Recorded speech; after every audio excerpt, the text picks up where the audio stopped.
how did you make wealth? You can't someone that's in the process being built up, growing on leadership, living God. And you know the fantastic thing, if you're a living man, throughout the seasons you are growing, you are making progress. You may not have all the money in your pocket, but you can see the light at the tunnel. And you stand out as an example people can point to. So it's a process, but at each time you are bearing fruit. People can look at that and say, it's not complete, but see. They see divulge all that. So that characteristics, the main, let's use Abraham as an example. When he started, this the man, wife said, go and sleep with so I'll have this baby and everybody will rest. You see, he started in weakness, in human weakness. Because you see, he started in weakness, in human weakness. Because you don't get once, why would tell you go to that, you go to one. I don't think. That's how he started. But when he got to time, God told him, come, be matured, be matured and perfect, be matured. Now, like this with me. And how many of us, even at the you go follow in this stage? Because I beg you Google map, tell me where they go, make I know. I can even get there faster. So leadership and being led is not something easy. It's not something comfortable. But you must know who is leading you. It's not someone telling you that I'm leading you. Or someone telling that you must know his voice and know his leading and be willing to obey promptly. At that age, they told him begin working to where I will show you. They didn't even tell me location. They now left. That one no Joe. Him and his brother Lot went follow him. I still don't have trouble all the way. So that's where you they go. This old man. I been done the colo. They reach somewhere, they say choose. That one quickly choose to go and look. Even before Abraham. You know the one, why people get back behind him? They allow him. You see, being led, you just need to be humble. It's not about let me grab, let me get. It's about being sensitive. You don't understand who is leading, you don't understand what are the depth of the heart of who is leading you, but you still follow patient. And it's crucial. You saw what happened. Lot got somewhere, chose the apparently good looking land. In that land, they kidnapped him and took him away. If consider Abraham that has to come and rescue him, what did you concern him? That time was saying, God don't catch you. When they hear what? It's not just me, I, and my family. No! You look beyond that. And that gets me to a wise word said by one of who I respect. He said, you make a decision for 1,000 generations. A decision that will stand. That was said by my wife. You don't make decisions for you and yourself, and not just for now. There's certain decisions you take now. It's easy to jackpot, it's easy to do all kinds of things. But when that last 1,000 will be a blessed decision when you compare it 5 years down the line. A decision for a generation. Abraham took that decision, took several decisions that we are even benefiting from right now. He didn't take decision for himself, he sacrificed. Going beyond that, God said, bring down your pikin when we don't give you. Can you imagine that? You've got to try with this generation of people. The pikin one that they will look for. The child has been waiting for. He now said, make that child, make we sacrifice him. Don't say, make you give man, make you go sacrifice him as part of that. In fact, the decision started tough when he told him, okay, send away Ishmael. Don't say Ishmael and Abraham pikin. No, not Abraham pikin, no be irrespective of saying, you know, Abraham pikin. He says, allow that pikin make him go when it's small. And Abraham don't cry. That's a leading man. He knows hard decisions have to be taken at certain. Bring up because sacrifice him. And not say sacrifice him here. Carry and waka small. Guys, to be a leading man is no play. But we know how Abraham ended. He said, Abraham has grown old and God has blessed him in everything. He had no lack, no want, no desperation. Because he walked with God. And we can see his generation, Isaac, was also a leading man. A leading man brings other leading men and trains other leading men. That's the truth. By virtue of them watching him.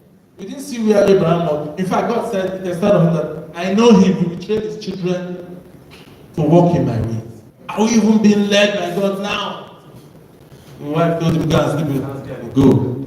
He didn't even resist. We didn't send him for that decision to be made. But he grew up. And we have the opportunity right now in our presence to grow up. Begin to take the right choices, make right choices, take right decisions.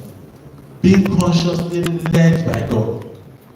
I was surrounded to give it power. Who can rev it up to the utmost? It's not when you take it to Toyota company. That's the thing. And you all know you are created by God. If you want to rev up, it's God you go and meet. And revving up is not just about power, it's power with balance. They can rev you up and then the engine will explode. So it's power with balance. And it's only God that knows what he wants of you, what he can make of you. So we have to yield this morning. Yield ourselves to his leadership. Yield ourselves. And it's consistent leadership. Start in and out of season. We've seen some people come in and they failed after some season. They didn't continue with that leadership. They didn't continue following the leadership of God, their maker. And they lost out. What God made Solomon, what made him lose out? He got this word, he got this wisdom. He thought he could do it by himself. He lost. So he actually went insane. And that's where vision comes in. To every provision, there's a vision. God can't give you wisdom, wealth, without a purpose for it.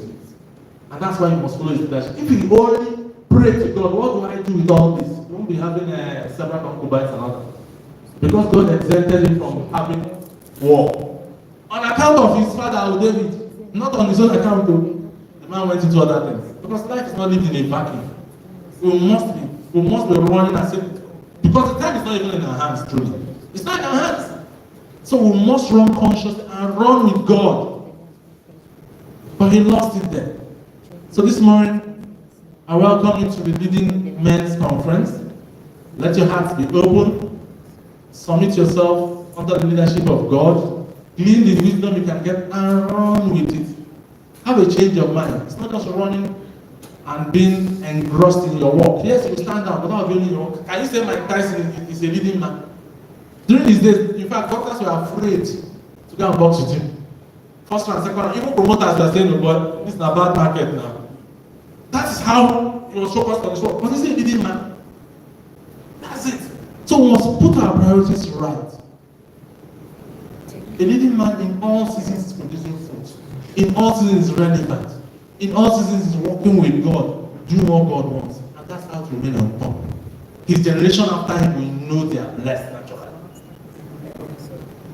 One of the leading men we have that I can point to physically, Miles Monroe was a leading man. Clearly a leading man. No stain anywhere, no scandal anywhere. His children are taking over. In our days now, Bishop Oyedepo is a living man. He's a leading man. No stain, no harm, no. His children are already taking over while he's alive. You are next. I say you are next.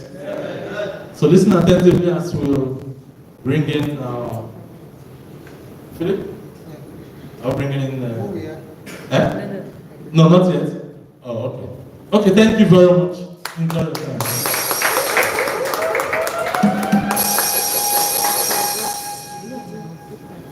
Thank you so much, Dr. Rich.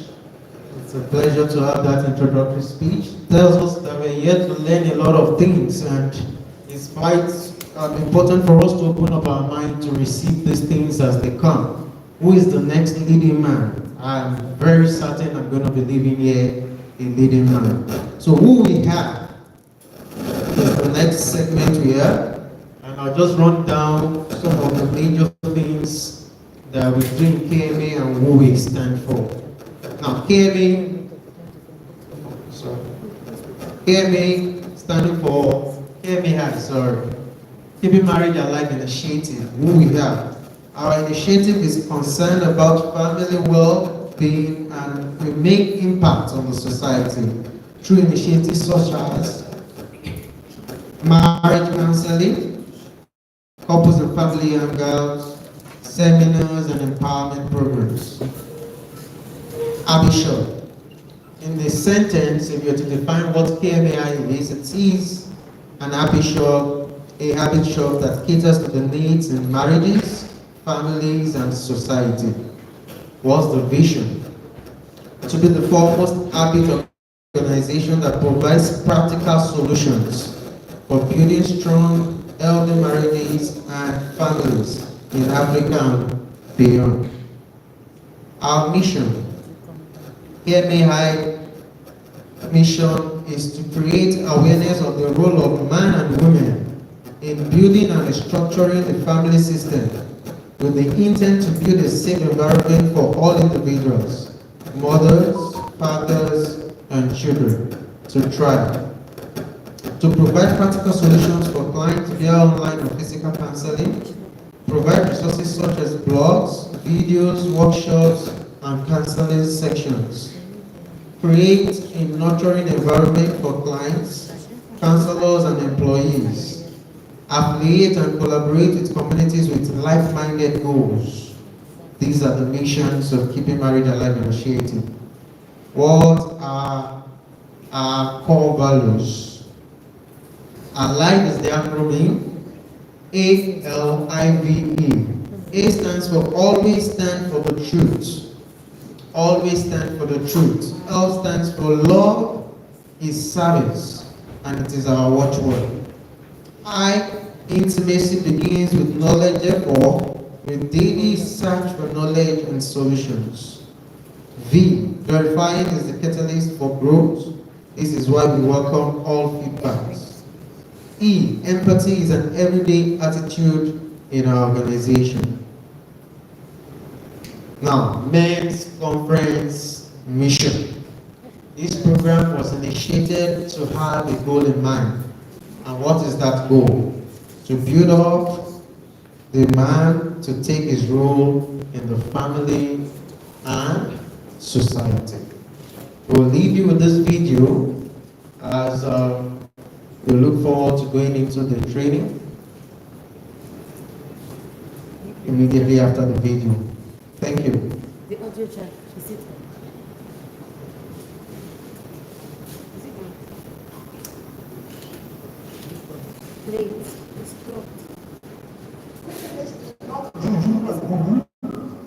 Wickedness is when you mismanage any of God's resources. That's wickedness. Wickedness to God is when you take something that He gave you and it loses value. Management has to do with at least value. We can pray and fast and believe God, speak in tongues, and carry Bibles in our pockets. But let me tell you something, that Christ will keep us strong will hit everybody. How valuable are you in yourself? What kind of value do you bring to that department? How you made yourself so valuable that you're the last person they think about getting there? God gave you a job, He gave you an opportunity, and you got it valued.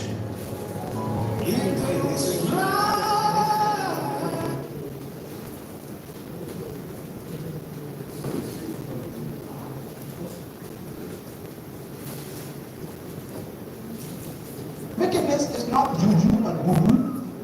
Wickedness is when you mismanage any of God's resources. That's what wickedness is. Wickedness to God is when you take something that He gave you and it loses value. Management has to do with at least add value. You can pray and fast and believe God, speak in tongues, and carry Bibles in our pockets. But let me tell you something, that Christ will keep us strong will hit everybody. How valuable are you in yourself and your job? What kind of value do you bring to that department? How you made yourself so valuable that you're the last person they think about getting rid of? God gave you a job, He gave you an opportunity, and you had it valued.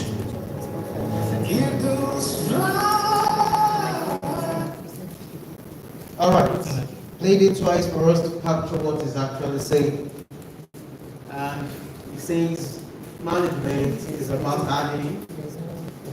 Is that what it means? It's about adding what? Value. Thank you so much, sis. So what value are you adding to your work? What value are you adding to your society? What value are you adding to your family? What value are you adding to everybody you have come in contact with?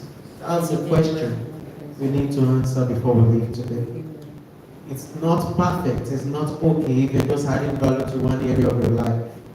You're supposed to add value in all areas of life. So, going to the next segment quickly, we're watching the time, and it's a table talk.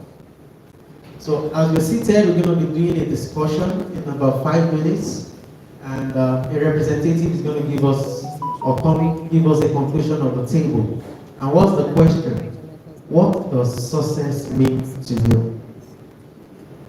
What does success mean to you? So, as a table, let's come to an agreement that what does success mean? If you can come to that agreement in the next 5 minutes, I will pick a representative to say, okay, for all seated on this table, this is what success means. So, our timing starts now.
We have 2 minutes more. Or do we still need extra time? Do you need extra time? Okay, 5 minutes more.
I think maybe the only twist there, if I am looking at visual treatment, you have said passing it down next, if I not the next, into future generations. We talked about it. So that's the impact. That's the impact of the success now. Now you actually mentioned if you even at a point in time it was successful along the line of industry. So even being able to achieve your personal goals and successfully sustain, you need to be able to sustain it so that your generation can, as in the next generation, gain it, then it now continues. Because if you look at businesses that have, let me look at, I'm trying to look at, you know, in Nigeria now, all those businesses that started in the 60s, Concord is one of them, all those guys, is it very actually? Yeah. Everyone doesn't know that they don't know when they don't disappear. So they don't know left Nigeria. I think they're in Ghana. They left. So they want to sustain it, but if you look at the Dangote, you see it's successful. Everybody knows it's successful. But if we look at another 50 years down the line, own more than before. Now, because if you look at the businesses that Biola own, I believe that how many years ago that so disappeared. 2 more So I minutes. agree with the fact that 2 more minutes. I know men love success. Some of them don't wake up. go down. And begin to choose who will represent you out here to speak about your views. Begin to choose, begin to select who will represent you, even as you round up.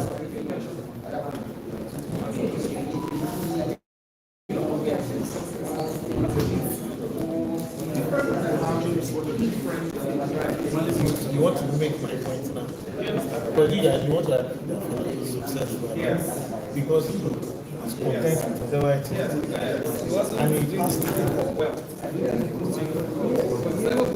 his life can be strange. His goal was to be a musician. He sent him abroad to study medicine, he left, he came back to music. That's why. As an entity, was not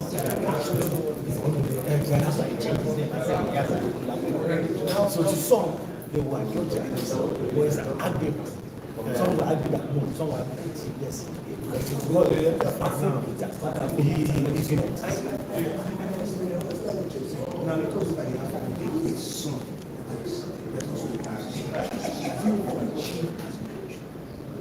Initially, he was trying to follow the same line of his son.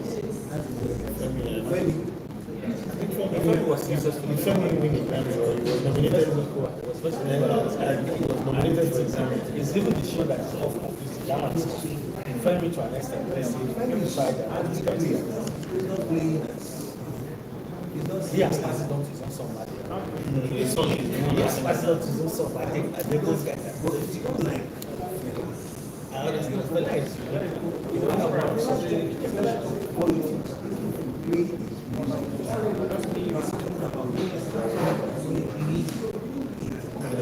They've been like 20, 30 years ago.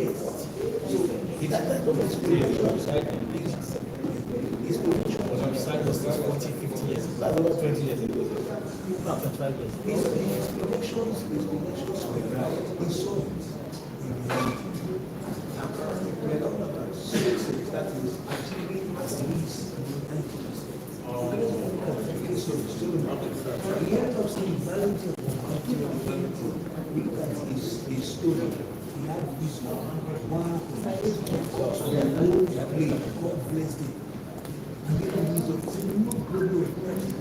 Okay, our time is up. Our time is up. Begin to choose who will speak from each group.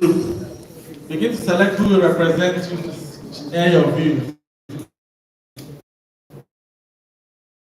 For our groups, CX will represent.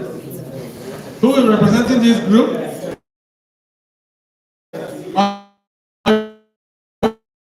What do it a duet? Okay, have you chosen who will speak for you?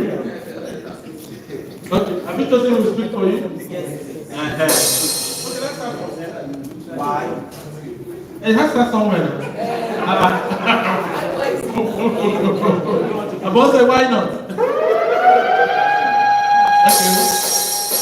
Yeah, we have this leading man here to tell us about success. Good morning, everybody. Good morning, sir. My name is Afam Ichekeye. I'm here to talk about how I understand success. In our discussion, we used some practical examples. We saw success from two different angles. Living out a day, for instance, I look at how I did yesterday as a person, and I look at today. Based on what I saw, what I did yesterday, and the result I'm getting today, I'll be able to set a goal, a realistic goal for myself.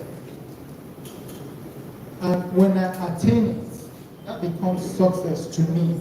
For instance, I have children. They started out from kindergarten. When they were in kindergarten school, my goal was to see them enter primary school. My goal wasn't university. So when we achieved primary school, I started looking at secondary school. After primary school, I was successful in sending a child through primary school. We started with secondary school. When they were done with secondary school, I became successful again in achieving a secondary school education for them. Now we are doing tertiary education. Right? And gradually, by the day, we are measuring what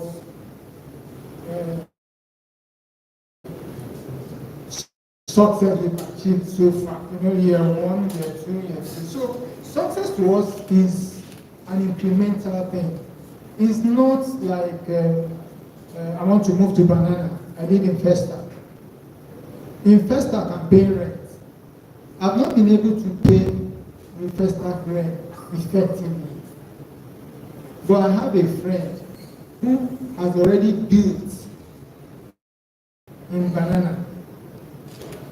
And I want to take his own success as my success. No. Success is my own reality. Then we talked about growth. Because sometimes we mix these two things up. We need growth to be successful. When we're talking about growth, we know there is a vertical growth and there is horizontal growth. And we're trying to compare the two. In growth, which is what we see around us very easily. Actually, it's better to build and well, we define this to do with achievements. Before I got up just now, just quickly let me read what success is mean. And simply, success is accomplishing a goal or a purpose. So what that means is that success is actually, and you break it into two really. Others perceive as for them, well, for them, for you. So, and what we see as success is that if you have a personal goal that you have set for yourself and you are able to achieve that, I want to be a musician, but my parents decided to send me to school and I'm reading engineering. And I graduated with honors. I got a good job in Mobile and rose through the ranks to probably be maybe their chief engineer or even their MD. You know, anybody around me would see me as being what? Successful. But within myself, I am not successful because I have not achieved my own goal or aim. Now, if it's at 60, I am not able to sing and probably perform in a theater. Maybe that's my dream. And I have to be able to do that at 60. Then personally, I am successful. You know, others are seeing me as being successful, but I saw myself as a failure. Now, what we further want to agree is that success, well, this one is just like an addition. If you're successful, you should be able to pass it down generations. You know, we did examples of companies back in the day that are no more now. we made mention of Concord and the likes. Less than 40 years ago, you would not believe that now there will be no Concord anymore. So you probably look at that as him not being successful, but he was actually successful when he was alive, and maybe he was not able to pass it down appropriately to his next generation. So we were able to define success as you achieving your set goals, but at the same time, you be able to pass those dreams downward to your next generation. So meaning that if the next generation now, what they want to do is to become a medical doctor, support that dream, to help them being successful, but I think that one is just us taking it a little bit further. But I feel that for me, I think making it others being contented with, well, it has to also do with contentment. You don't need to break your neck or break your leg to be successful. Some people have big dreams, others have little dreams.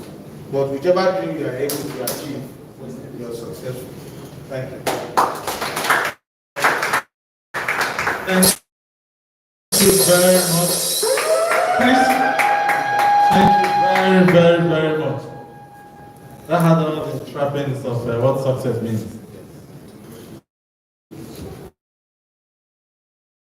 Good morning, everyone. Good morning. My name is Chris Omiro.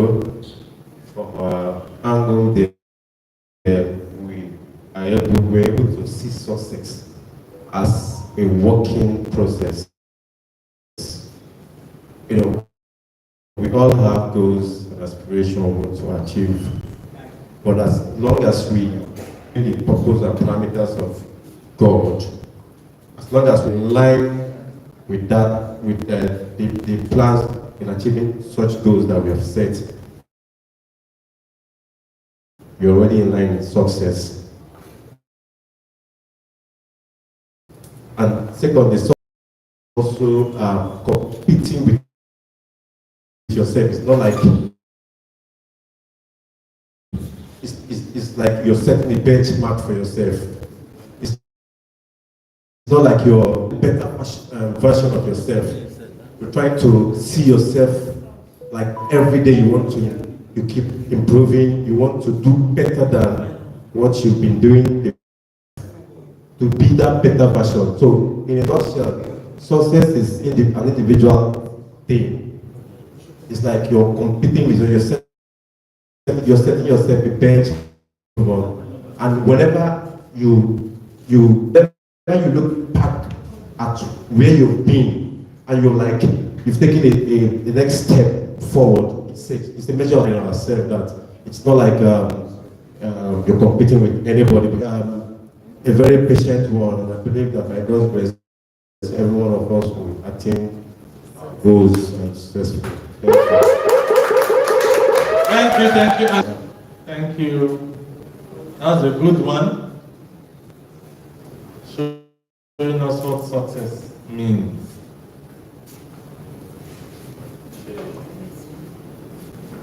Good morning, everybody. My name is Niolu Akitemi, and first now, like success starts from the mind. For a man to be successful, he has to have a picture of what he wants to achieve in his mind first. Because Bible tells us that as a man thinketh in his heart, so he is. So firstly, when you want to be successful, you need to have a picture in your mind. That picture is what will keep you going, it's what will keep you driving for it. Then now, in the process of becoming successful, you need to read books, gain a lot of knowledge that will impact you personally until you are able to achieve that set goal you have for yourself, the aim you have for yourself, and all that. So, in the process of becoming successful, you build yourself. You gain enough knowledge, you gain value, you become valuable to yourself to a very, very, very big extent. And after attaining so much value, the true success now lies in not you just being successful. no use of you being successful without impacting others around you. For a man who is truly successful, he will be able to impact everyone around him, those around him, build them up to a point where they also become successful. And the decision he has made for himself is one for generation. Like our father has spoken before, he said, a leading man doesn't make decisions for himself. He makes decisions that last for generations. So for you to become a successful man, you need to impact those around you. Those ones are the ones who also carry on your legacy, they become successful persons, and at the end of the day, the world is a Thank you. Success is a language everybody understands. That's the truth. None of them is wrong. It's perspective. It's a personal thing. So thank you for choosing me to discuss this topic. And I'll start with this story. We were having a conversation one day, and a man who enrolled his 10-year-old son to a mission school with the intention that this mission school will form the character and the behavior of his son. And in this mission school, they have a basic standard in order to make equality within the school. They said that every student must come with a uniform property. So if it's a shoe, it's a particular kind of shoe. If it is a shirt, it's a particular shirt. So they want to create the idea that all students are equal, irrespective of the family you are coming from. So this child was raised in a family where the father rich by their standard, and this boy used to take Kellogg cornflakes. But the school said you must bring Nesquik cornflakes. So what his father did was to buy the packet of Nesquik and take the foreign Kellogg into the packet of Nesquik and seal it. Now, this packet of Nesquik with the Kellogg inside will pass through the screening process so that it will enable his son to get acquainted with the imported Kellogg that he used to acquire. And the question becomes, a man raised an idea that this child will be morally brought up, but from the inception, deceitfully started teaching the child 419 before the child is into the institution. You know, you are playing love, but you are starting to infuse in the child the idea of deceit, a 10-year-old child, that you can navigate society with cheat. So the question becomes, when we look at the behavior of our adolescents today, the behavior of our teens today, the behavior of the young people today, from the disturbance to society, to drug abuse, to cultism, to internet fraud, to gang raping, to abuse, to impulsive aggression in society. It is a report of us as parents. That is our report card. The measure of the success of men is a proportion to the measure of the success of our society. So we can only claim as men that we have done well when we watch the youths of today. When we watch the youths and the teenage boys in Nigeria today, we can say we have succeeded. So when we look at this, we see, by God's grace, I've also counseled in government secondary schools. And I approach the teens in their 13 and 14, and they ask one question: of what use is education? Of what use should they want to get good results? And they name men in our society who have been in the pinnacle of crime are people that are respected in our villages, in our church, in our local authority. Of what use are we teaching them values? So the question is that values are not gifted. Values is a product of nurturing. We cannot give them value. We can't give them value. We can only nurture value in them by our own behavior and the values and the priority we make in life. So while we idolize men that we should rebuke, these children are saying, of what use is education? Of what use is learning good values? Of what use is our spirituality? So today, one of the most important things we intend to achieve today is how do we engage our young children? How do we give them the platform? How do we become a model? How do we become their coach and mentors to raise wholesome children? To raise children who can nurture family life, to raise children who can take ahead where we have stopped. Children we can hand the battle of our labor to the next level. We sang in the national anthem that the labor of our heroes shall not be in vain. Immediately we sang that part, it sank into my spirit that the labor of our heroes past shall not be in vain. So which means in the entirety of all that we are pursuing to achieve, if we do not raise the boy child, if we do not raise the children that will take over this battle, then all our efforts will be in vain. I pray that none of our efforts will be in vain. In Jesus' name. Amen. So my brothers and sisters who are here for us to look at this topic.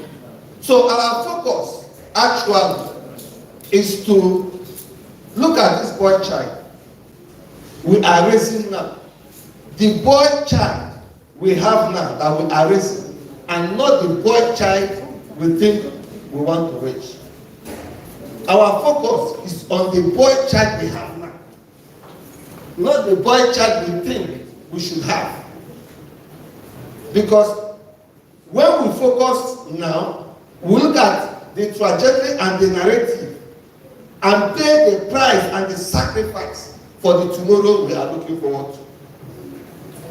So our future is actually based on the decision we are making today, the responsibility we are taking today, the time we are taking today, the effort we are taking today, and the learnings of our past mistakes and how we are going to correct it today. So this boils down to one simple thing: parenting. The heritage and the legacy of the boy child starts from parenting. Because when a boy child is born with what we call tabula rasa, a blank slate.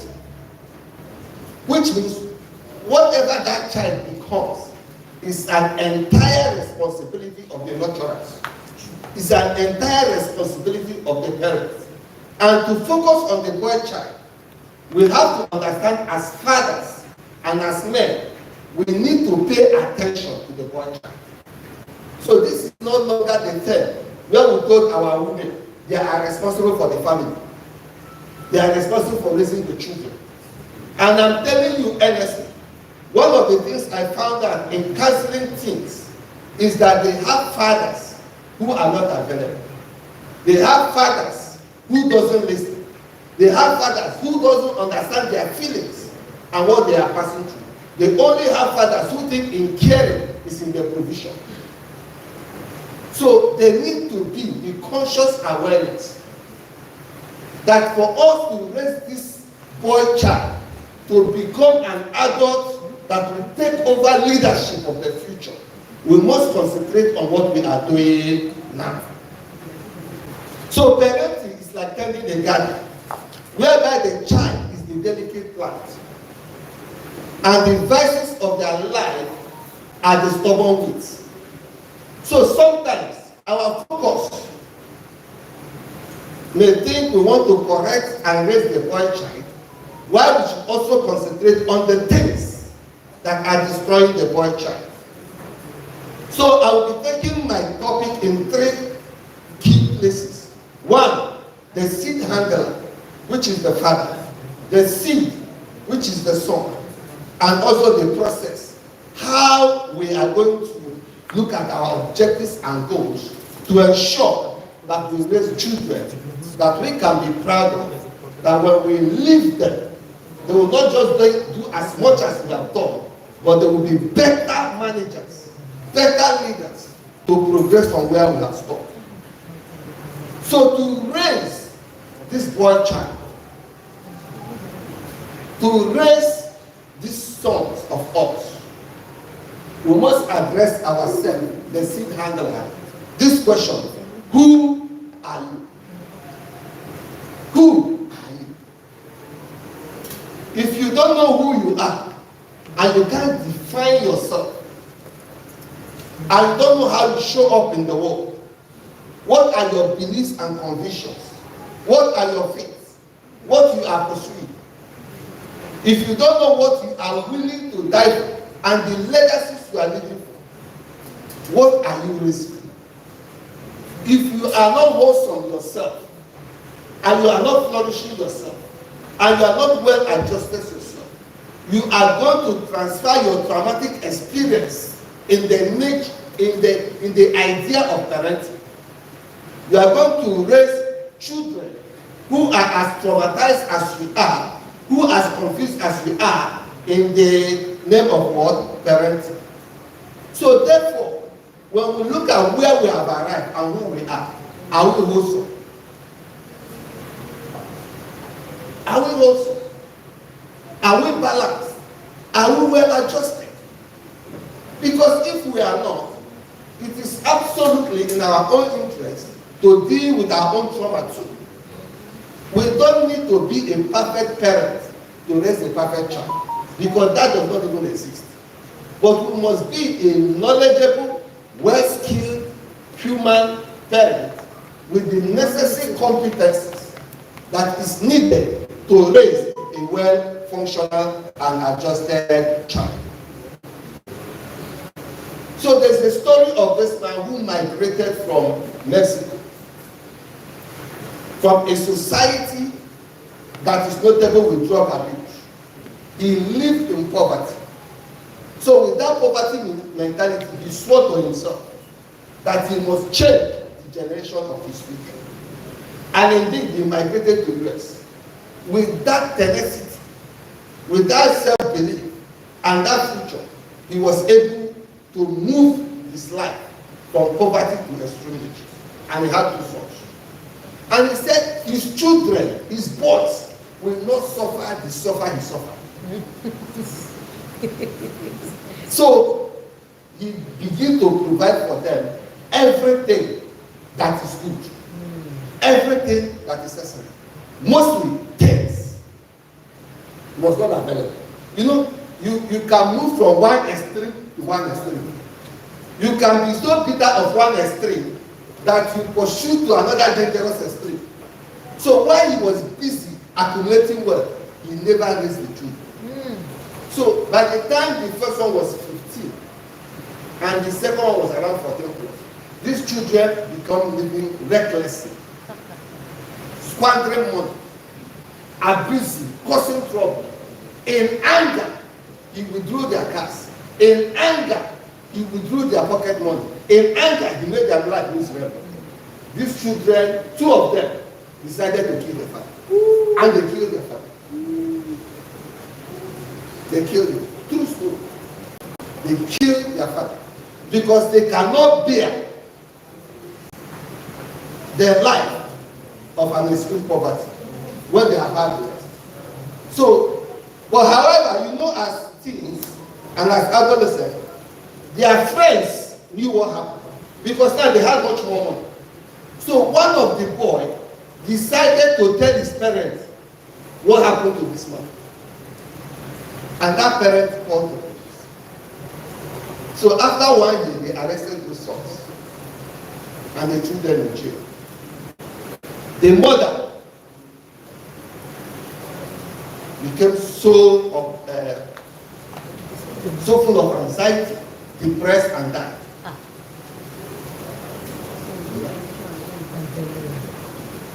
Wow.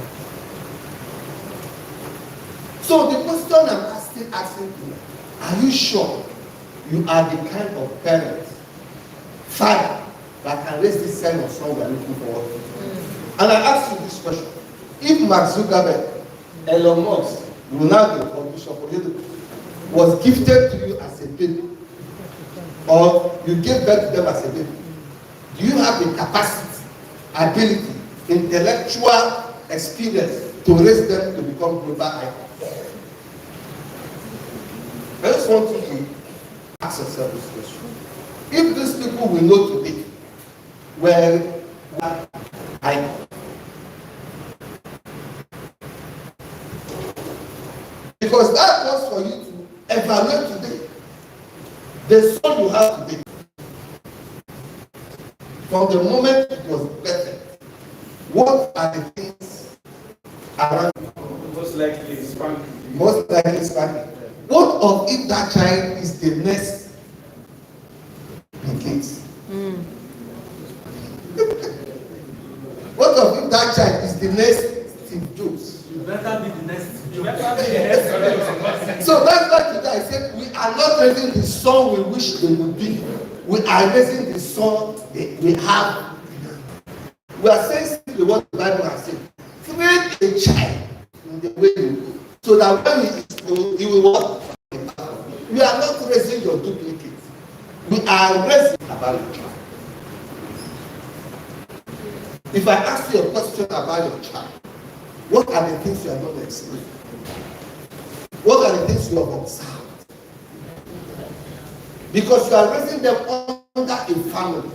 You are raising them within a family, which is the first institution they are exposed to, which is the first nurturing environment where they meet their first mother and their first nurturers and their first handlers.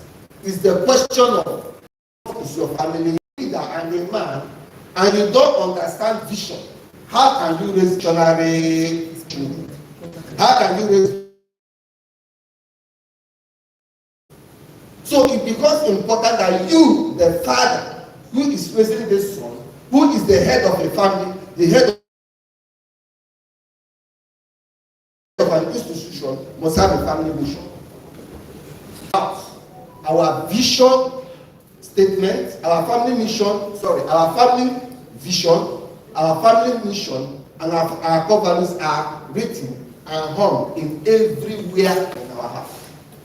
Everywhere. Everywhere in our house.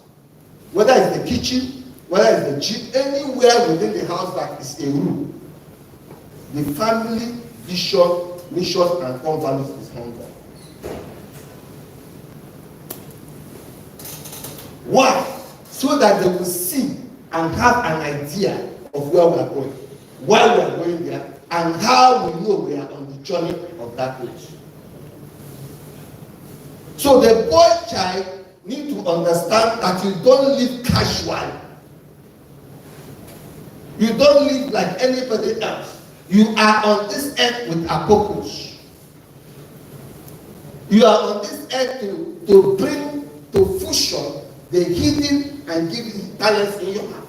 And that is one of the things the father must pay attention to in raising his son.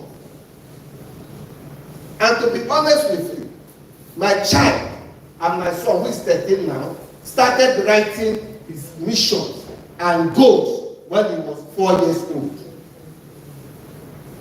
4 years old.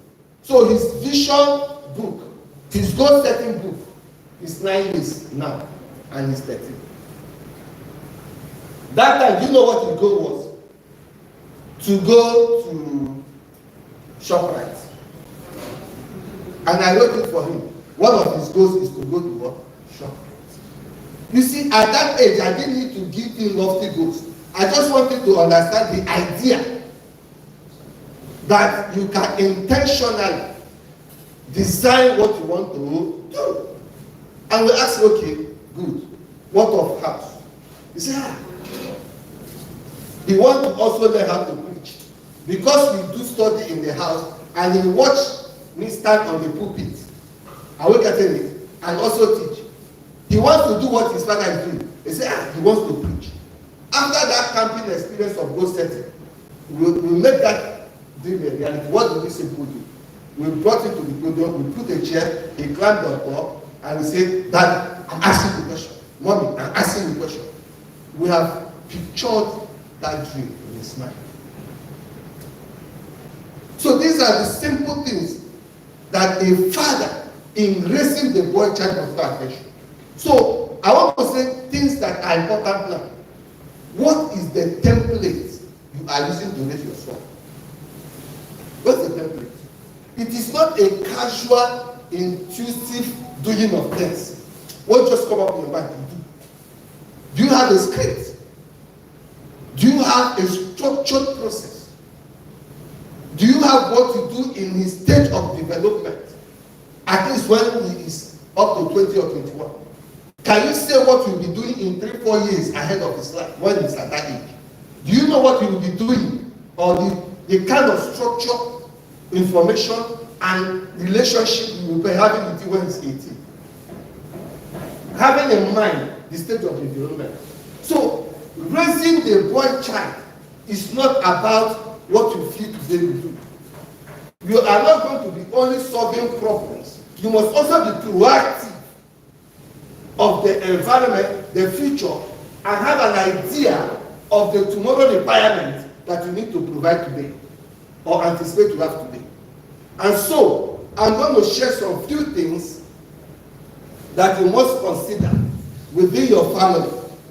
Because when people pay attention so much on the school their children are attending and what they are paying, I will tell them that all those things you see around, the school, the church, the playground, all formal training, are supplementary to your responsibility. Are we getting it now? Yes, sir. They are not the responsibility, the core responsibility of them. They are supplementary to your own core responsibility. So I will not leave my responsibility to the church. I will not leave my responsibility to the school. I will not leave my responsibility to one program he attends.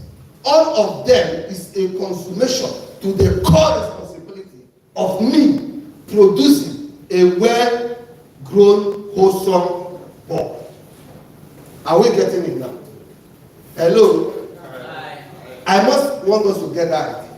Because I've seen parents who are so fixated in how much they are going to get to put their child in one kind of school. No school has everything needed to raise a wholesome son. None of them. Not even the best one you think of. None. They have their shortcomings, they have their limitations, they have their strength. But you, who is the architect, who is the laborer, who God has gifted this boy child, has the whole picture. While all these entities are giving you a form of support in the groundwork you are doing. Is somebody getting me? Yes, sir. So, what are the things you need to consider in creating a template and a system that you run with, at least for 22 years, to ensure that when the child is leaving you, it's now becoming a child that is now either you are a mentor or a friend that you can have conversation with. Because at that age, that child can decide to do what he or she what he likes. Number one, in your family, you need to have what I call the governance system. What is the leadership style, roles, and responsibility within your family? Do you have family meetings where you discuss what happens within the family? The guidelines and the engagement with the family meeting. Because it starts there. Governance starts in the family. Because you are modeling a boy child. You are asking questions at family meetings. What are you doing? What are your goals? What are your responsibilities? You are modeling governance. Are we hearing it? When people say, hey, people rig in election. Look, they did not start rigging in election. They start rigging at home. They start what? Rigging at the men start rigging at home. before they start rigging in the election. Is someone hearing me? Yes, sir. How do we rig at home? We say, or as a father, you give a directive for a gardener. Nobody eats and go to the kitchen sink and dump his plate without washing. You made that rule. Are we getting it now? And you're alone in the house. And after eating, you went to the sink and dumped your plate as the leader. And they say, whoever that does that will wash all the plate for the week. My brother, if you fail, you wash all the plate of the week. Are you getting it? Yes, sir. Yes. I stay in a place and there are times it happens I wash. I wash my own plate once. So that when I rebuke him, is somebody hearing me now? Yes, sir. He knows that first, the leader is leading by himself. The leader is what? Leading by himself. So if you say shoes are going to be in a particular place, don't come home and dump your shoe any place and say you are the father. Because children and our sons are learning more of what we do and not what we say. So what is your leadership style? Are you autocratic? Are you democratic? Are you the one that listens? They are watching. And if you are a father and a husband who is not leading well, the children, the son will take after you. Because of the kind of work we do, we sit in counseling and we are asking a boy, a man, why are you beating your wife? He said his father beats his mother.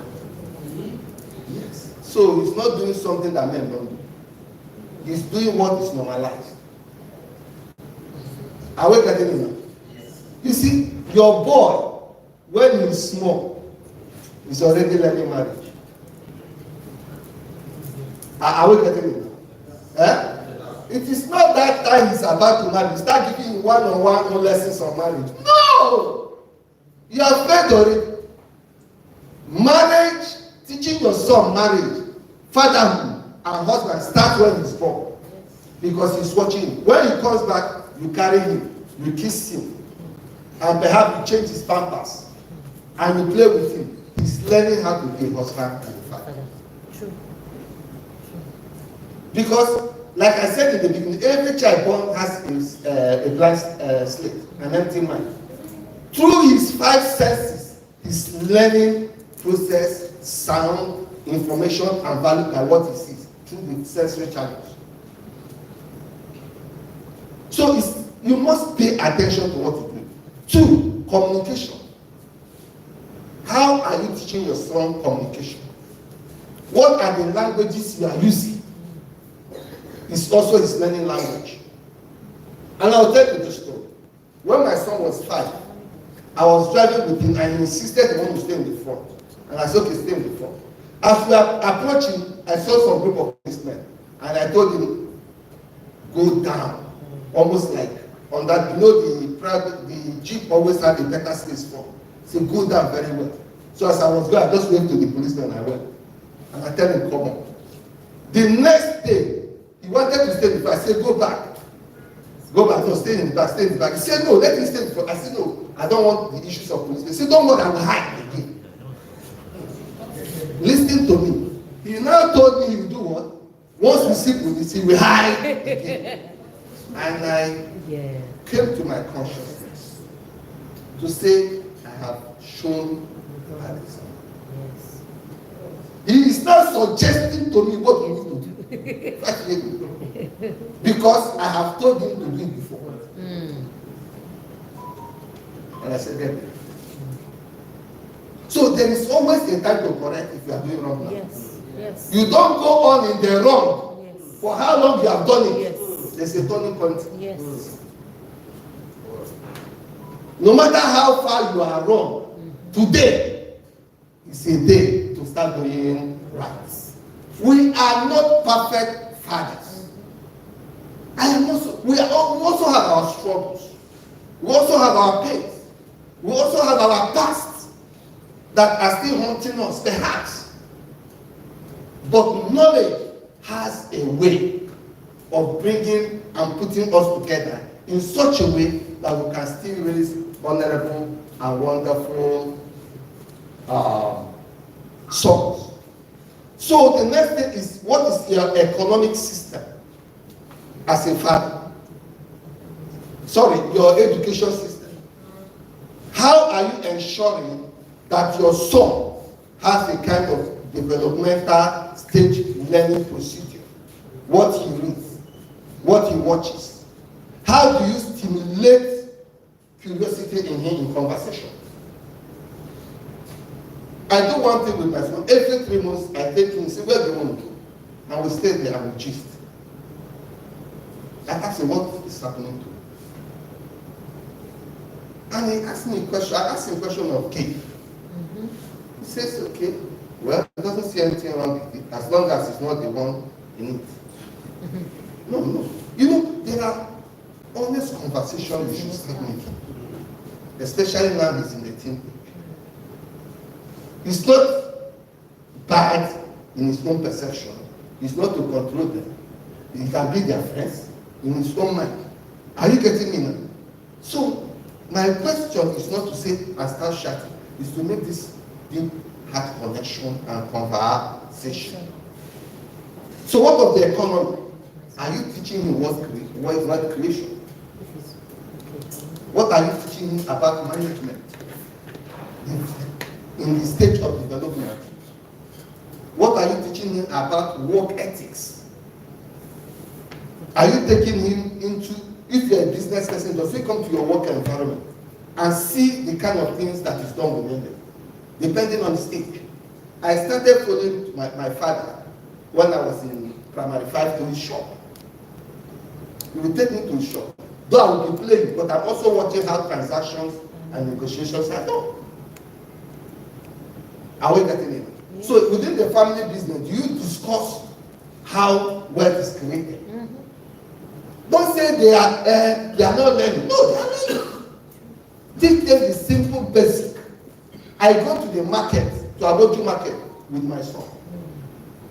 This is how they buy fish. This is how they buy tomato. We take English. Yes. And the reason I'm doing this now is because when he grows to become a man, he will not start shouting to the wife if not available. Yes. I can't go to Aboju market. He saw his father going. Are we getting it? Yes. He saw the process of economy, how to debate. I remember the first time I went to him, I tell him, go and buy it. He will just say how much, he will give them money. I said, no. If they say 5,000, say 4,000. He said, why? I said, because it's not a supermarket. Yes. There are simple ways to teach culture. How are you training them in the culture? There was a certain time we brought our grandparents, both my in-laws. They were teaching us what they experienced during the war. You know, how to break Ulanot. We snap pictures with the third generation, my father, me, and him. All these documentaries of culture, where I come from, is going to be inside him as he learns to see me do it. I travel to the village sometimes, I go with him. I go for the class meeting his day. He may not be understanding the conversations, but he said that he is coming from somewhere, from a place where his birth parents and grandparents are. He is not a random person that just appeared. When we don't grant them with their culture, somebody else sells a bad idea of our culture to them and they take it. So if someone comes to tell them their origins are they originate from monkeys, they believe. Where did you tell them it's coming from? The question and the problem of a young man is a problem of identity. Who are you? Who are you? So what stories of your culture and the heroes of your culture are you telling your children? We only tell them of the bad things they say we come from. Every witch and wizard, the stories we are telling them, bad uncle, bad niece, bad grandfather. Are there no good grandfathers? Are there no stories of heroes in your culture? Why will it only be the bad that the sole people who colonized us has told us, and we are transferring it to our children, as if nothing ever good came from our ancestors? So we need to give them that culture, spiritual sensitivity. How you lead your children to receive Christ. How you let them see you pray. Let them see you pray. Let them see you read scripture. Let them see you evangelize. Let them see you practice your spiritual gifts. And as they grow, let them partake in the vineyard. So my son, well, before he goes to school, he comes, I bless him. If I'm driving him to the bus stop, he prays, I hear. Sometimes I say, I will hear to see the growth and development of the spirituality. The well-being, the social system. Who are his friends? Why did he choose those friends? Where's that assignment? He says it's in his room. He said, I'm bringing it. We want to bring it. Where's the assignment? He has not done it. Are you getting what I'm saying? He has not done it. I was so furiated. I said, you see this one? You will not escape. I have a cane that is temporal when the need arises. Hear me and hear me well. I am not saying it's a default mode, but I want to know if there is capacity of using cane when the need what arises. We don't talk, we don't cancel, we don't pray. Maybe now. No, you see, when your children are teen, that is when they challenge authority. True. Now, because they are almost at your height, the assumption is they are in rank with their father. They are as tall as you are. So they will test your vulnerability. They will test your weakness to know whether you are a strong leader yourself. Are we getting it? So I said, immediately I got, he started running, I was pursuing. The clients they running, I was pursuing. The mother was saying, don't go. The next day, that night he did that assignment. Came in the next morning and said, Father, I'm sorry. Are you getting me now? So there are some things about African parents we should not forget. I don't say it should be the default mode. But when the need arises and your son is challenging authority, my friend, use the obvious. I didn't call the obvious, but I say use what? The obvious. In such a measure that will be corrective with love and not impunity and punish men. And so, as I come to this end, I want you to go on one thing. Teach your children consequential thinking. The law of what? Sowing, the law of effect. Everything you do in life has a consequence. Whether you like it or not, whether you know it or not, there are consequences. So I pray that we are going to raise sons, not in fear, but in faith. Not people who are going to be perfect, but sons that will be excellent. Sons that where we have stopped, they can continue. Sons that in our old age, we can be proud, I raised this son. Sons that will go global, become global leaders, both in faith and in secular world, showing strength and the audacity of where they are coming from. Sons that when they marry women, the women will say, thank you, Daddy, for raising such a husband. And I thank you today. My special thanks to those who have raised this up. And I think today that one will begin to show where we are coming from. We have prepared our children for the future. Thank you.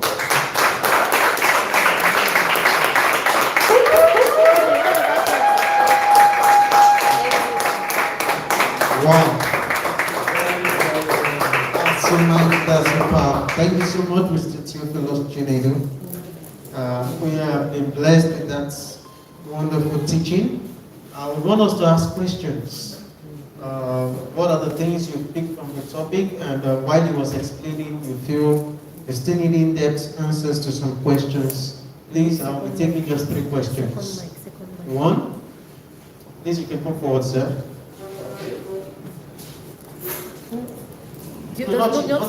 We're bringing your mic for you. Just write it down.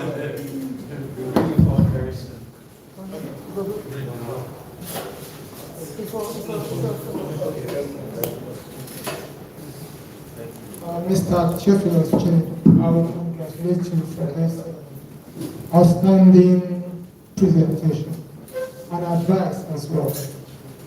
When you were rendering your talk, it was as if you were talking to me. Yeah, because I have a son who is above 22, right?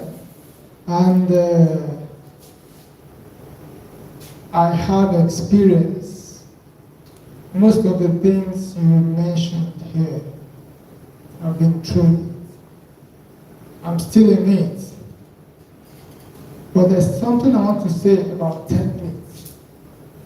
I will give a little story. I hope I'm permitted. My son, after secondary school, he didn't jump, got into university. We were waiting for resumption. But this is a boy that has never used public transport. What? He has never used public transport.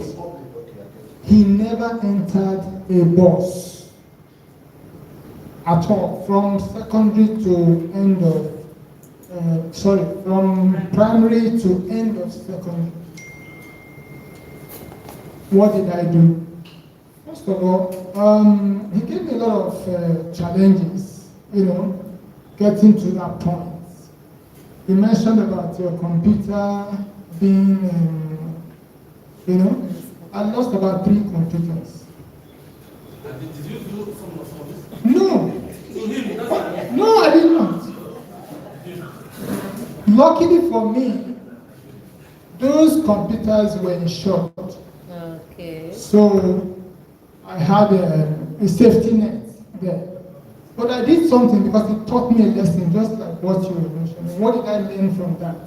What I learned was that this guy may be interested in something like this. So after secondary school, we prepared one morning. I discussed with the mom and everything. We had arranged. I went to Otiba Market. That's a computer village. I paid a guy 50,000 naira. I bought biscuits. I bought crate of drink. They had a procedure to join them. We made that arrangement. The day I was taking him there, we did not drive. There was no car. We went to second window. We entered Keke to second window. From second window, we entered Oshodo. From Oshodo, we took, he said, Daddy, what is all this? I said, just calm down. We did the first day. We got there. He was just looking at me. I said, they repair telephones, they repair. Oh, he got interested in that. I said, but you'll be resuming here every morning. I'll be bringing you. He was there. He presented it, because that's the procedure there. He presented the drinks, and including powder. And they shared. They told him, give to your guy, give to this person. This is the head of the market. This is this. He did all that. I was seated there watching. The last part, they brought the powder and poured powder on his head, right? And told him to rub, and started pouring on people's hands, the people he's going to interact with. We saw all. For 2 weeks, I was doing Otiba Market by bus. For 2 weeks, every day, including Saturdays, except Sunday. After 14 days, that's the 2 weeks, I said, oh boy, you have to go through your work yourself. He entered bus and left. I said, when you get to Computer Village, call me. The first day, yeah, he went. Coming back, he was a little bit late. We got a little, jittery. But, yeah, traffic, of course, traffic was bad around there. But he came back. And that was it. That was it. When Unilag eventually came up, we didn't get any special hostel. We went to this popular one around Akoka, there, where boys, you know. I think it's a 2 or 3 story. And apparently, you know, we paid. I said, but you are not taking any of the gadgets at home to school. No gadgets. Apart from your telephone, no gadgets. So we did that. But I was trying to say all this to buttress the instances you mentioned. My little tweak here is when it comes to templates, you have to be very creative about it. Per child, not general one for, it is every child. Because this particular son I'm talking about, if you're talking of distraction, he's the most distracted child I have. And he's my first son. He started out, he's going to be computer engineer and all that. Right now, he's a YouTuber. As we speak now, he's a YouTuber. That's the one that interests him. All those my engineering stuff, the whole mathematics he did, Unilag and all that. He's a YouTuber. When I checked, the last time I checked, he had 3,000 something. He's already a global icon, as far as I'm concerned, because he can be seen everywhere. Thank you very much. We have questions? All right. Any questions? No? Let's move on. All right. Thank you so much. Once again, we want to appreciate our first facilitator, Mr. Chinedu Nwobi, for that wonderful talk on the heritage and legacy of the poor child. We hope that what we've learned will implement it in our various homes, and it will make a better society in the name of Jesus. All right, so we're going to the next segment right now, which is the father and son section. The father and son section. So we're going to be mixing it up. I don't know how many people brought their children, but we have some youths at the back there, so we need you to move to some tables there so you can, we're going to have another discussion. We have something called communication barrier, and it's always with the men. How many fathers talk to their sons? How many fathers discuss with their sons? Mr. Chinedu has given us a lot of examples of how he was intentional with his son. So we want to look at that section right now, and we'll be giving you some minutes to talk. How open can you be? How free can you be? How can you learn from them? How can you see through what they're going through? How can the young ones to take experience from the elderly ones and get advices in this little section we're having? So we need you to mix up. If you're singles, make sure 2, 3 join the tables in front here. I think, Doctor, please help me distribute them evenly to tables.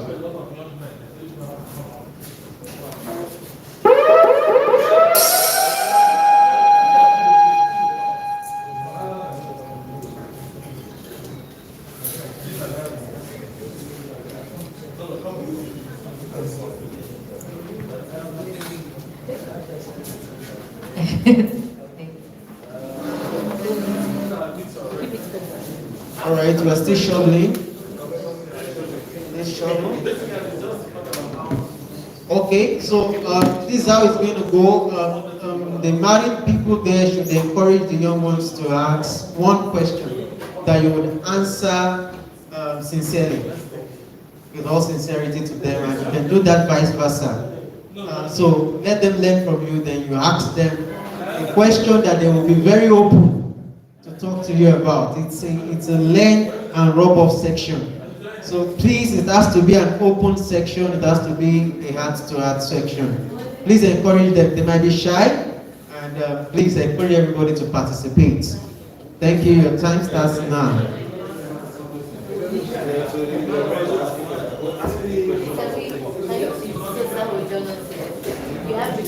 having our yes, yes, Are you not going to join? Yes, there's a place that is open. That is.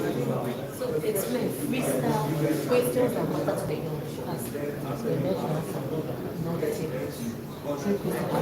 Yes, come. That's the that stage.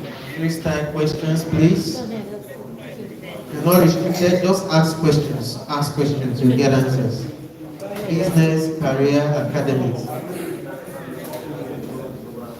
Relationship.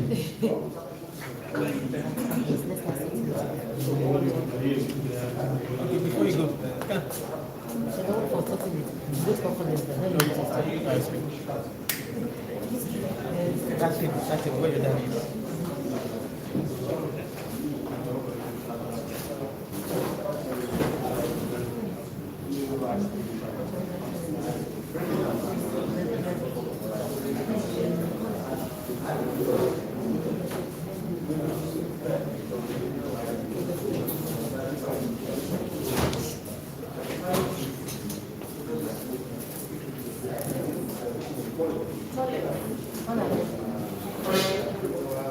let me give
disregarding his own investment. Maybe you should tell us what was the reason, one of the things that caused the trial.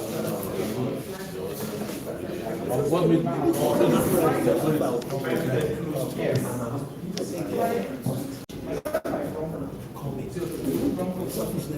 Maybe it's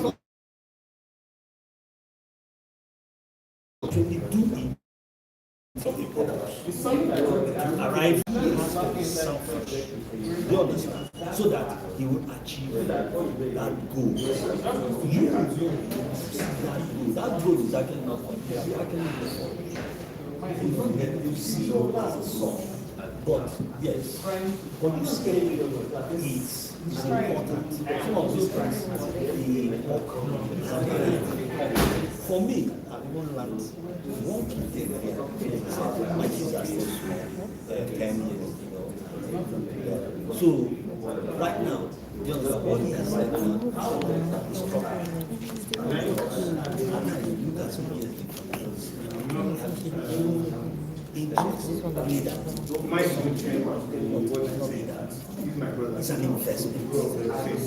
And there's expected return if you use the right method. It's not self-clearing, but yes. And it's very Yes, because there's nowhere anymore.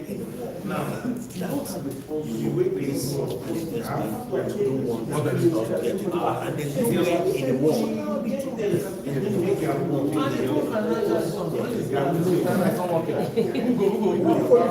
And see, there's a spiritual language to this. Like, you have no respect of it.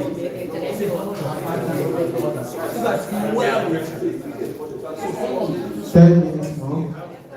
Around your life. 10 minutes more.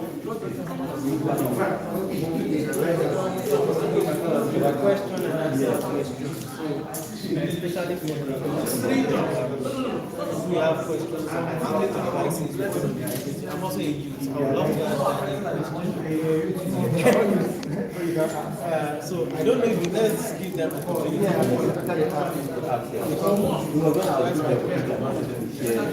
Stop being shy. This is an open session. I don't want it to know how is it difficult to share our own past as a father or as a mentor to our children and disciples, because I don't know why that level of openness does not come from parents. I also wish I had that from my parents. You sit me down, we have a conversation of the past. It's not just about the good ones. Even the good ones, they try telling us we are not true. While we were failing in school and we were getting this, imagine what are you getting? You have been last. When I was in school, I was in there, one of my father's business. So you ever feel in your life, you feel that you are correcting? No, he changed. There was a process he used to develop himself. It wasn't as if he started as a first in class. But you know, fathers now thinking, they don't tell us those parts, those mistakes they made. How many girlfriends did they have when they were growing up? It was as if they married the saints. Like my mother was the first person she met and but that wasn't it. So I wanted to know, is it a common thing? Is it or is a man thing that is not making us easy to share that past with our people? What do you mean? Culture. I think it's the wrong step that we took, or maybe some of the dark path. I try to ask it's always a case of maybe where they have some challenges, how they overcome step. That's the kind of thing I'm doing. Maybe I wasn't doing too well again, so what did I do? I looked for someone who is association with him. In fact, I have to get them whatever I post from school, I go to their house, I'm following my duties. Domestic chores there. And I'm not going to read. Sometimes it takes about what they really want to achieve. I wanted to get there, go to university, come out and so because it was possible for me to make all this like that, I try to be cultural when parents don't talk about maybe they said meet a good when it's like growing up. I can't remember any kind of share that because I feel that it influences the negative. Because for children, sometimes they think, okay, after all you did it. You understand? So after all you did it. That after all you did it is the concern. They try to shield that man. So I don't know from their own point of view, if your father said a portion of his life that was not good, is it for you to learn your lesson? Or is it for you to justify going through the same line of action?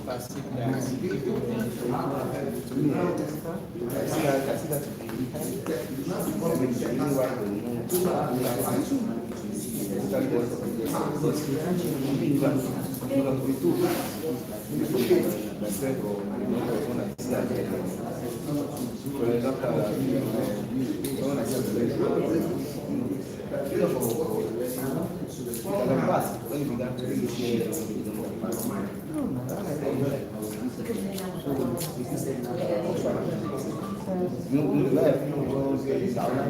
can this kind of thing or can also get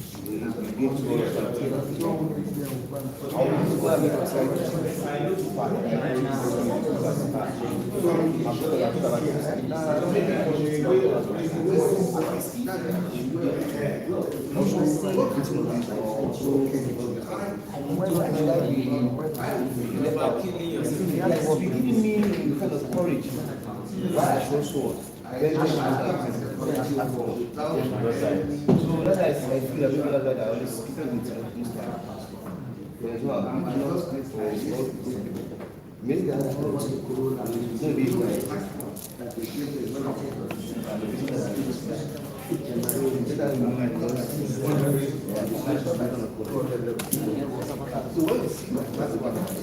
guys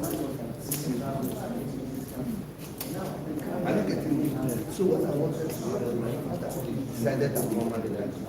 Why? Because for my mother, another person, he wanted the wife family. So I have to say, but when I begin to realize it was not the best song. But what by how we know how best I started my forgiveness journey by realizing he was a person who is running the world of the song, but maybe the wrong connection. So that healing was coming. This in my house. In this I wasn't because I have for me I need to reconcile that past to be more comfortable.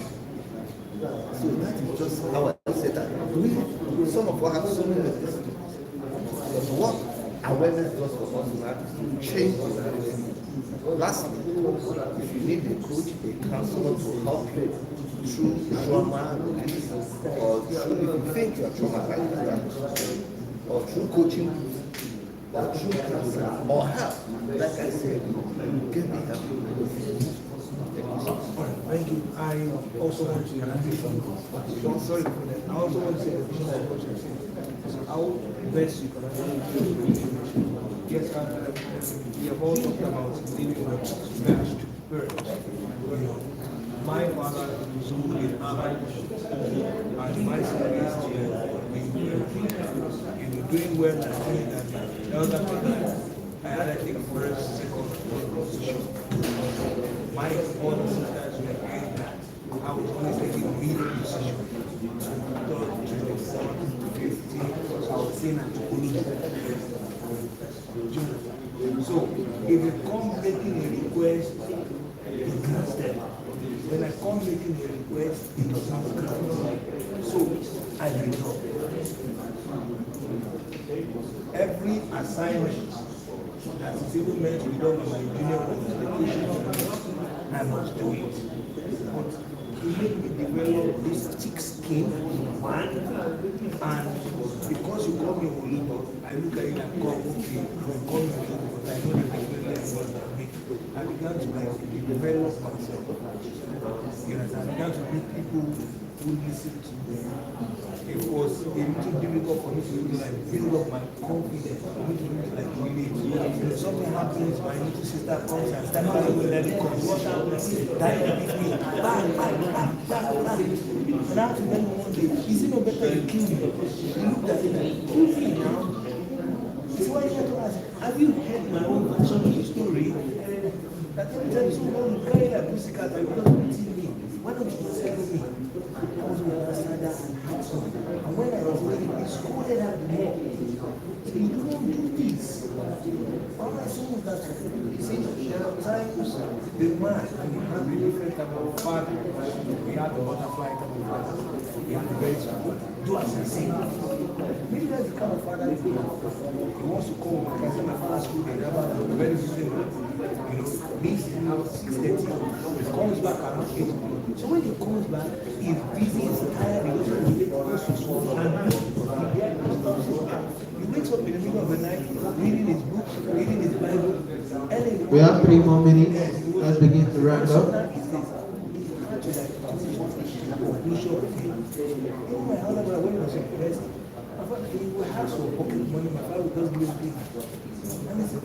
This man here gives you a small. He said, come. That's what I'm here for. But when he gives you a small, he said, come. Do you want to stay with him? How much is it? She collected money twice. Do you want professor to stay? He said, no.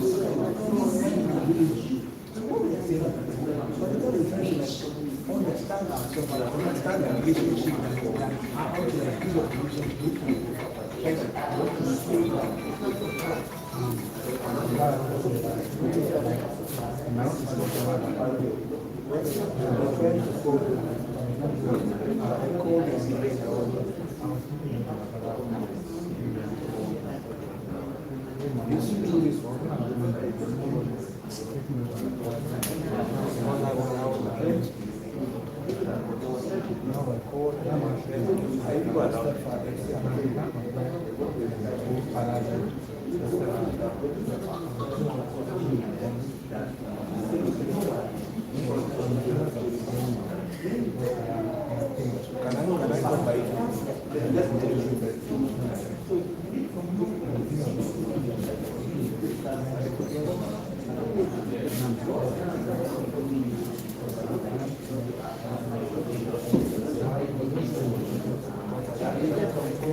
I came back when you were 18.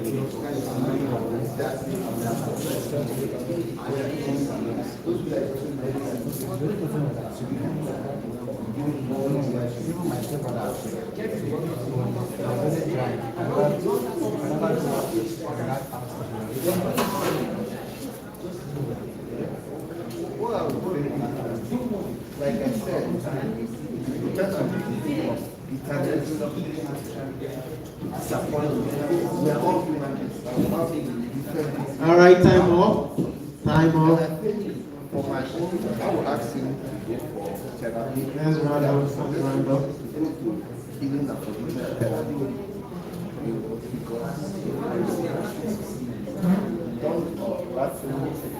This deep-seated, conscious and subconscious limitation to being accepted to carry on, but also how to pursue life. Are you getting it? Because that's the lens we are wearing. It's not an easy one to carry on. Not so the way we are not enjoying life is because of factors. I think that the benefit of because you think you do not have it. It's your reality. So it's not one's denial. So what this will help you.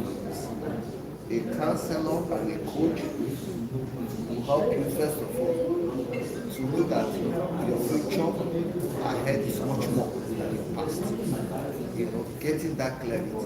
Secondly, like if you go through forgiveness and healing therapy, you are in a state to now to embrace your father and gradually from there. So I've seen rich men and that you guys dead and say, why?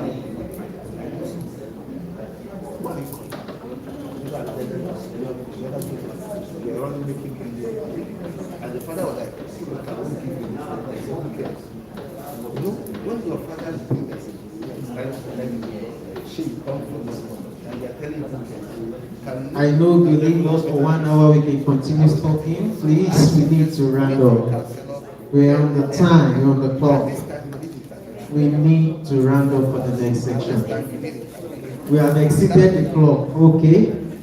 So please wrap it up. As we move to the next section, we're going into the panel discussion. We're going into the panel discussion. We can work towards making the future better. So what it means is that even though Thank you. it doesn't mean that we can now raise. So I'll be inviting to the panel. First, I'll be inviting our speaker for today, who has helped us in a mighty way to understand the heritage and the legacy of a born child. As the first panelist for this section, the person of Mr. Theophilus Chinedu will be in the panel section. Thank you so much, sir. Also, I will be inviting to the panel none other than the founders of Keepingmarriagealive initiative, marriage counselors, and the person of A.J. and Rich, Dr. and Mrs. Richard Okonkwo. A round of applause for them, please.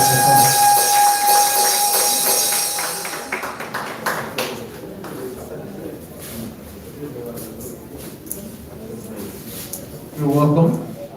You need an extra mic.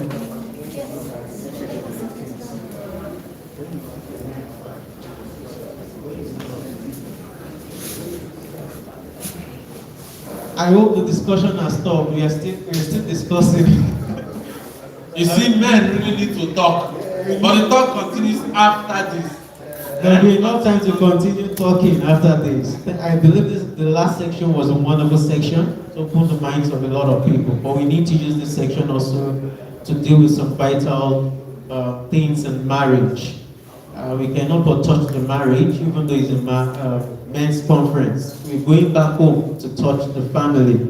And that starts all this section by asking a question from Mr. Chinedu. While talking the other time, you were mentioning what a father should do in parenting properly for a child, laying examples and giving them the right virtues, the right things to do. Now, I haven't mentioned all that. What happens to a home that does not have a male child? Yes, the focus is male. But a home where we have just female children, does the father have any other role to play in the female's life, the female child's life? Just like you have mentioned what he needed to have done in the male child's life. Yeah, my focus was on the male child because it was the focus. Yes. I actually have 3 daughters before the son. Yes, sir. So the parenting approach are the same, just that we treat it depending on their age and sex. A father, every female child is also a father figure because you are the first man that is seeing and is having a relationship with. And when you become that person, is able to have a good mental picture of what a good man, an honest man, a God-fearing man looks like. And that is that role you must play, to remind her that she is not a commodity, but a human being. that is relatable.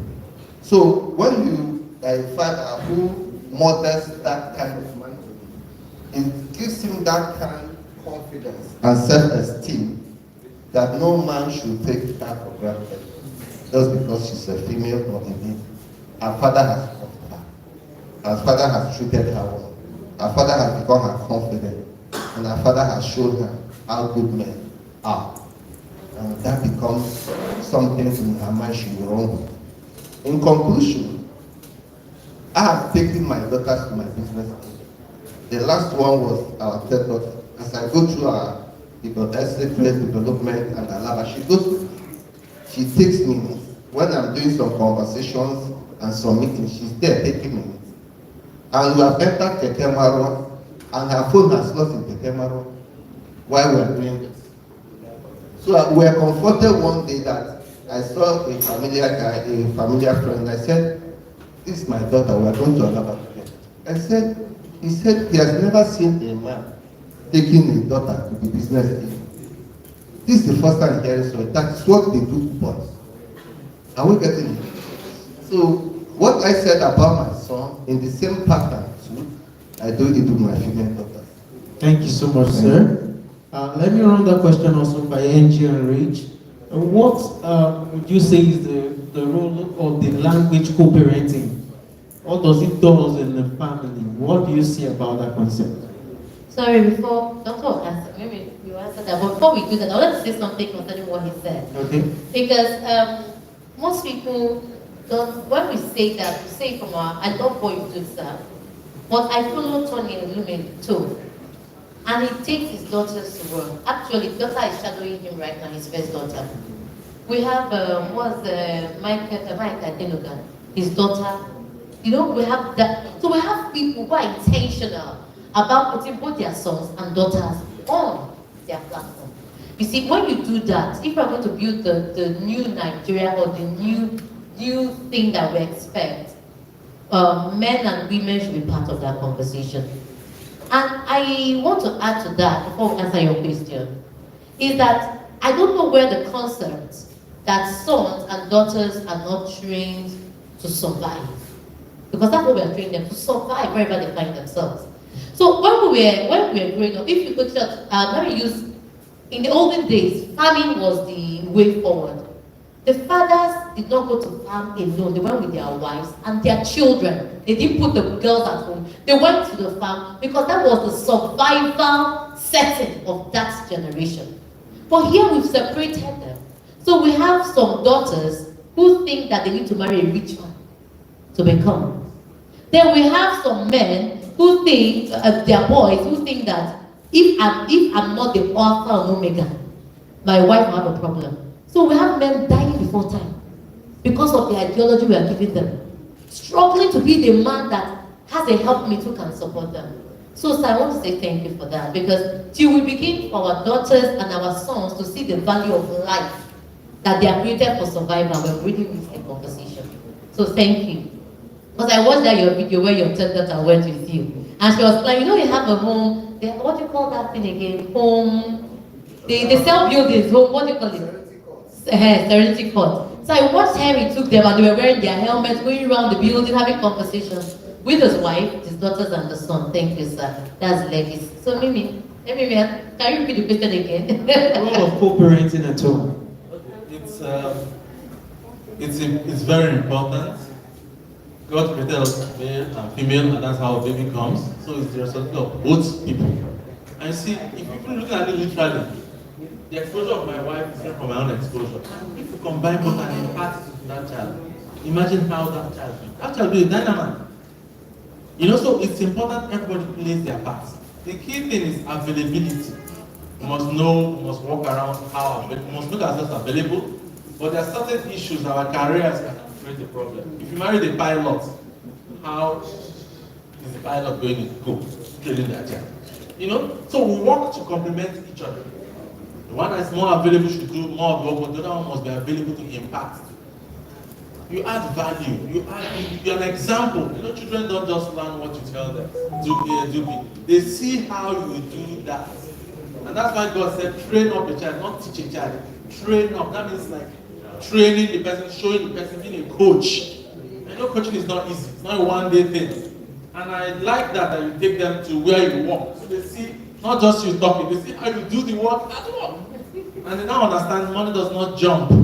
This man does this for money to come into our home. They begin to respect you when you're not even around. They say, I will know what that does. That work is not easy. So we must learn to do that. Train them, not just teach, not just command them, not just instruct them, but train them. And it must be done by both parties. When one is busy, they don't feel seen, but everyone must be available to do that. Would you rather have your children? If you don't train them now, you'll be forced to train them when you are older. Because they will have lost those values, lost those intelligence, and you now have to go on the solving problems for them when they are even old. And that is worse.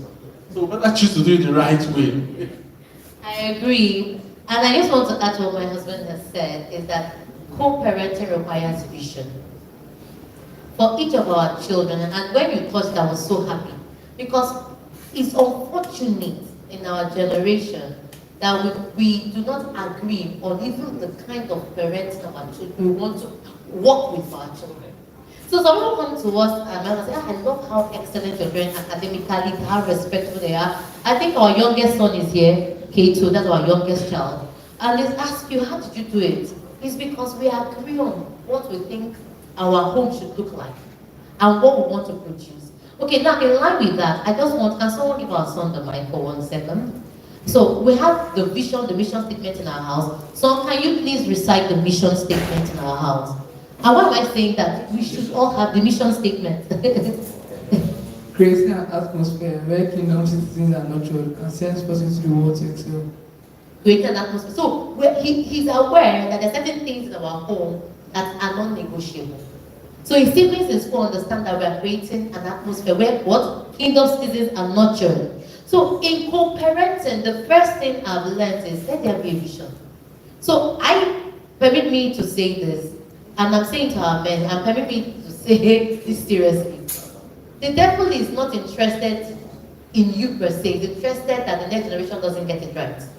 So he causes miscommunication between you and your spouse to make sure that you don't deliver the legacy and the potential in those children you have. So my husband and I, we have an agreement. When we have an issue, I'll tell him, let's win for the children. Because immediately you begin to make decisions with the children in mind, some issues you have at home naturally slide away. But we are so interested in who is right and wrong that generations after us are damaged. So that's what I want to say about parenting. One more question on parenting before I move further to the next question. And I would also want to ask Mr. Chinidu. You said something while you were having your talk. You mentioned about there is no time that is too late to take your to turn in the right direction. I was going to ask that when you realize as a father that you've created a vacuum in your home, as many fathers pursue career, pursue wealth, leaving the family behind, and feel like providing money is what matters the most. Are there intentional steps that can be used to fill in those vacuums to help that father balance back into the family? I think most of our conversations in the round table was bothered about this gap. Okay. That the parents now in their 80s or 70s just want to revamp a relationship that was not there for 30 years. And they are struggling to get the attention by these sons who are already in their 20s and 30s. And the question is that the sons don't understand, why all of a sudden are you just wanting to mock me? If you realize that there is this gap, call for family counselor or therapist or guidance to begin to bring the family back through either therapy, healing, or some form of reconstruction. Because you may not have the legal authority in their minds to do that conversation with them. So this is an expert who is grounded on the work that needs to be done. We begin to even talk to you as a father that you are looking for an expectation that you not so deceive. So give these children the permission to be healed and to get healed and start the journey. So they need patience, they need understanding. Don't just jump into and call and said, I'm talking to you, I'm not listening. It's something that can be done. But my advice is don't just rush into it and think, my father, you can just call them. That response you may not get, you may be disappointed. So be patient through prayer. God is always in the business of restoration. And I think that will be possible. All right, thank you so much. I don't know if Angel Rich, as an habit consultant, the intentional habits that can be done. I wanted to share a story about us. It's not a palatable story, but I hope it awakens every man here. So years ago, my husband and I, if you don't know our history, most people know that Keepingmarriagealive was birthed as a verge of divorce. So remember, we used to, in communication, we had a communication barrier. We both had a different understanding of communication. So what it led to was having issues and fighting at the early stages of our marriage. So I remember one day we were bathing our daughter and got her ready to go to school. She refused to go to school. So we asking her, I don't want to go to school. And after a while, I said, so why don't you just go to school? He said, I'm not sure if you wouldn't have killed yourselves by the time I returned. And I'm saying that to every one of us here. That when you have an issue in your marriage, you're not having an issue with your marriage, you're having an issue with your generation. So when my daughter said that to us, it was a rude awakening. And I want to thank God that we have not only woken up, we have built a relationship that our children desire to have what we have. So, but the first thing was for us to identify that we had a problem. Not that she has a problem. Not that he has a problem. But that we have a problem. And immediately we agreed that we had a problem. The solution came that was thinking about everyone in the relationship. So our daughter called me 3 times and said, I miss home. Imagine if we had grown, she's in her 3rd year now. Imagine if we had grown and we're still using the old pattern. Will she come home? She won't come home. So I don't know what marriage you're building, but you're building a space that requires safety and is found at home. And what else do you have to consider? Okay, that's it. Thank you. All right, I'll go to the next question, which is career.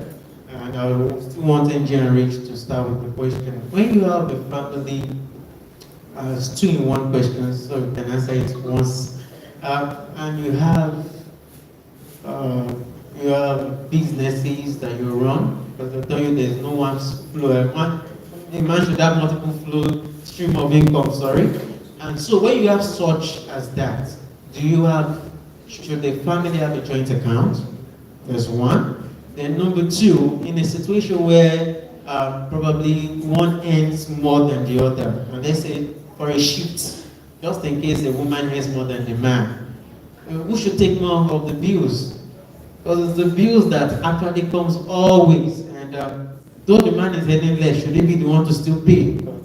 So let's have the answer.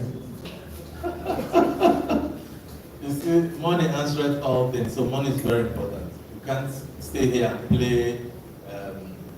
play game over and say money is not important. It's very, very, very important. At the root of everything most people do, money answers. So let's start with the joint account thing. Let me start answering that one. I don't think people should have joint accounts like that. Like for instance, my wife and I, we have joint account for projects. What that means is that we bring maybe 20% of what she earns, 20% of what and put it together. We are co-signatories to that account. We use it for that project, and we're accountable to that. However, the other monies, we are still accountable to each other. One good thing with money is when you earn it and you spend it, there's that. You spend it for yourself, not your first, There must be a part you spend for yourself. But your spouse should know about it. That's all we're saying. But the joint one, you must play by the rules. You put it out there, nobody takes it without your permission and all that. However, you don't just waste the other money. Your spouse has to know how much you have left. You must be transparent enough. It saves 2 things. For instance, when one does not have or when the man does not have, the woman can be asking for what the man does not have. But what we see play out is that the woman does not know what the man earns. Then when they are broke, the man is saying, why are you asking when I don't have money? But when you had money, what did you do? That's the question. So there must be transparency as a background. Have a joint account, know what you spend, save some, and work with each other. You see, you must work with each other. They are what we call financial traits. Some people are spenders by nature. Some people are savers by nature. None of these ones are bad or good as it were. It's how you do with it. If you save too much and don't live out your life, you're wasting the whole thing. One child will come and blow the whole thing in your grave, you'll be rolling around. It's the truth. Okay. But however, if you spend everything and have no savings, the family will suffer. And one or either of the spouse cannot stay silent and say that's his business. When he blows all the money, it will be your business. The same way too. So there must be accountability, must work together. I don't think you should lodge it on those and let me drink your money, drink your money. No. Anything done by force does not bring out the best in it. That's what I believe. And for Christ's sake, the person earned it. The person should have some bit of right to spend some of it. Some of it. Willingly. You know? So, I think that's why the vision in the marriage is the most important. What you want to build in your marriage will determine the steps you will take. So if you want to build in the vision you're planning for your marriage, there is a possibility of growing in unity, in oneness. What happens is that you now decide how intimate do we want to become. So no, how intimate do we want to become? And then you begin to name in the areas you want to be intimate. And so when my husband and I, when we started, we didn't have joint accounts. I'm a believer of that. He wasn't. By the time we began, and it's not, nobody is right or wrong, but when we build a vision, we begin to adjust to what the vision demands, not what we really like. So we both grew. We grew in having common accounts. We have several accounts that are common. And we are signatories in those project accounts, and we also are business partners. So our own falls into different spheres.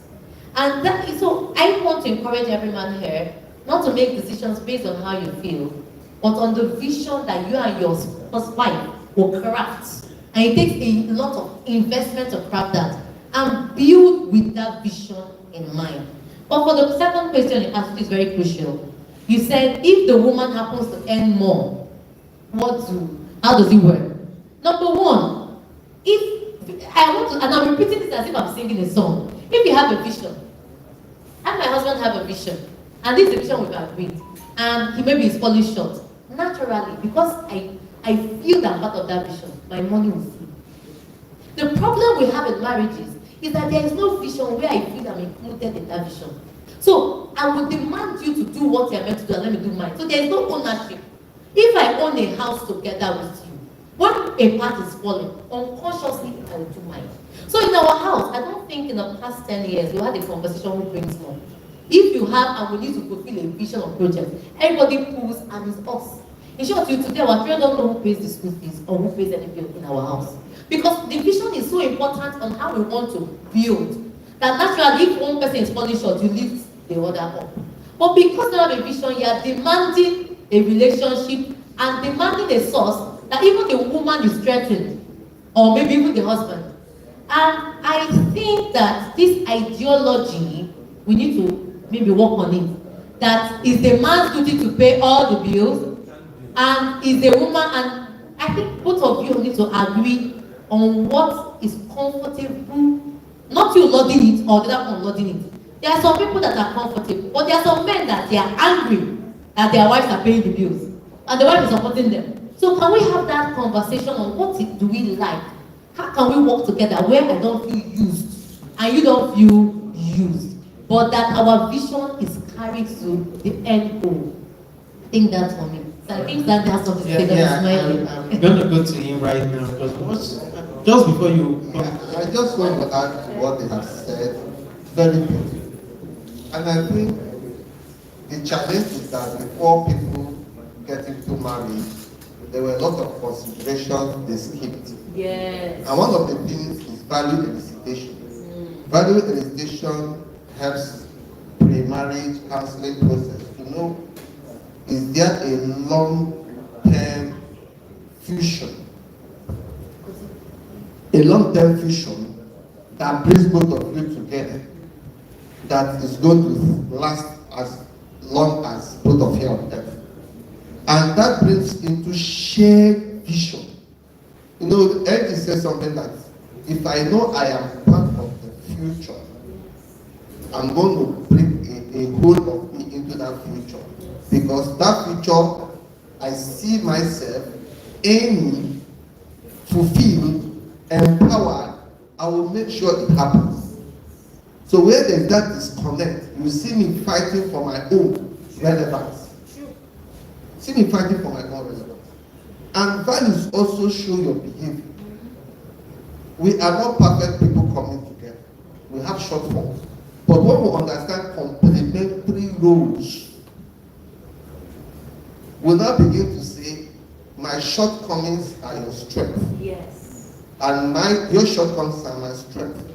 So we need two of us to bind together to become better version of ourselves. So if I see myself in the vision, I'll be open. Now, joint account is not issue. I ask people, what is your family economy? It's a system, not an ownership. It's a system.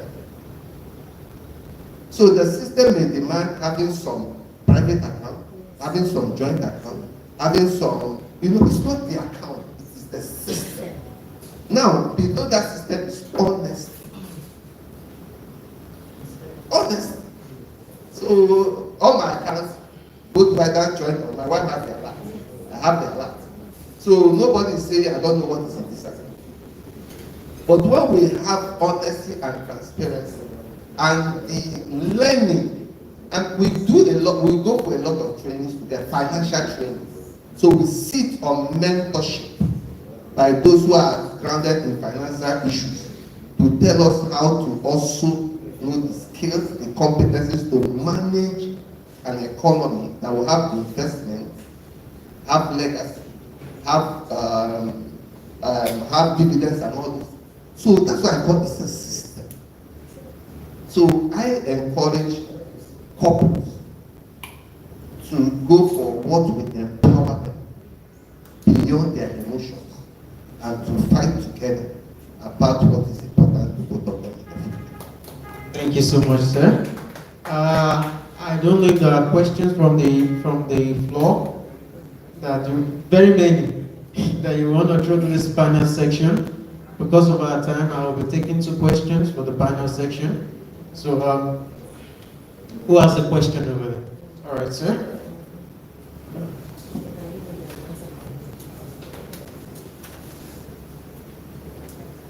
Thank you very much. Talking about finances, which seem to be key. You did mention that you do not advise. You must have understanding as regards your finances and how it flows. And my question now is, how do I be a situation whereby the man has been taking responsibility and suddenly loses his job, and it becomes an issue in the house? Okay? We know the economy in Nigeria. The job is no more available, and the man is struggling to see how something comes up. First week, second week, third week, money does not come, and it's the woman that is taking responsibility. Of course, we know the woman will always be a woman. How do you handle such situation? 2-3 months, no job. 2-3 months, the man is not able to get his balance. How do you handle such a difficult situation? It is a reality. Thank you. Okay, just for those speaking at the background, please, let's. Can I take first? Okay. Number one, sir, permit me. I think there's a mindset, and it shows in our conversations, women. But can I tell you categorically that 50% of women carry their home and they're not speaking outside? And so when we begin to project, let me give you an example of what I mean. My parents, and I want to acknowledge my mom. Mom, hi. My mom is there because all I want, and I also want to say thank you. She's always supporting us, and this is her event, please. I hope you like this place so you can patronize us. Thank you. So one of the things I wanted to say, and it's very key, is that your reality is not necessarily the truth. And I'll share that from this story to answer this question. Number one is that when I was growing up, my parents argued and fought a lot. And while in that conversation, I assumed that every family fought the way they fought. I was opportune to meet other families while I was dating and realized that my family was quite unhealthy. But before I was exposed to those families, it never occurred to me that my reality wasn't the truth. I assumed it was the truth. And so anything I was working from the place of assumption. Now, marriage is beyond whether we lose our job or not. It is as I love the way he's called about the family system. It's about ownership. This thing won't die in our hands. But the question I will ask the men, and I'll ask you for clarity, not to really answer, but to open our mind, is number one, when that job was lost, was there a conversation one-on-one with your spouse on how we go for the interim? This conversation should be had sitting down. This is where we are. Do we have any savings? How will you feel? Secondly, you should be vulnerable to remember, to yourself, not even to your wife, that because you have stood in the place of fending, there is an authority when you fend for the family, that you might not be able to process for a short time. That you don't need to be angry and take things personal when she takes some bills unknowingly. Then people can decide on conversations on how we can take care of these bills. So for your wife, if you had that conversation, you can say to her, because I might be sensitive when you pay bills like this, can we create a system where I don't feel that my manhood is emasculated? But these conversations, we don't have them. So what happens is that we begin to fight. So I and my husband have had, let me permit to share this, it's a bit sensitive, but I'll share it. There was a time we had some bad decisions in our home, years ago. So we had to stay in my family house. We lived in our family house for 2 years, in my family house. Now, many people cannot go through it and not have a crisis. And I can tell you that we didn't quarrel once. Because before we got there, we had a conversation. We said, okay, we have made a judgment call that is not working for us. But we're going to stay in my family house. How do we manage in-laws? Because at the time we were going there, the house was vacant. By the time we were there for 3 months, my mom was transferred back to Lagos. My siblings, 2 siblings had to live with us. So the dynamics was changing. So we had to revisit the conversation.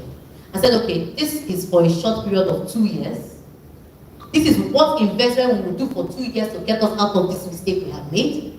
And then I talked about how do I protect my husband from being dishonored, and I had a conversation privately with my family members. While we were there for 2 years, many of our close friends never knew where we were living for those 2 years. So we were done. So the first question is, has a conversation been had on the issue that this job is no longer here? And have we also touched about the issues it will bring from how she will even, because a woman naturally might come in, usually I should ask you how much is 100 naira, I need tomato. But now she walks and says tomato is done. She didn't do it out of disregard. But because your ego has been touched, you take it as disrespect.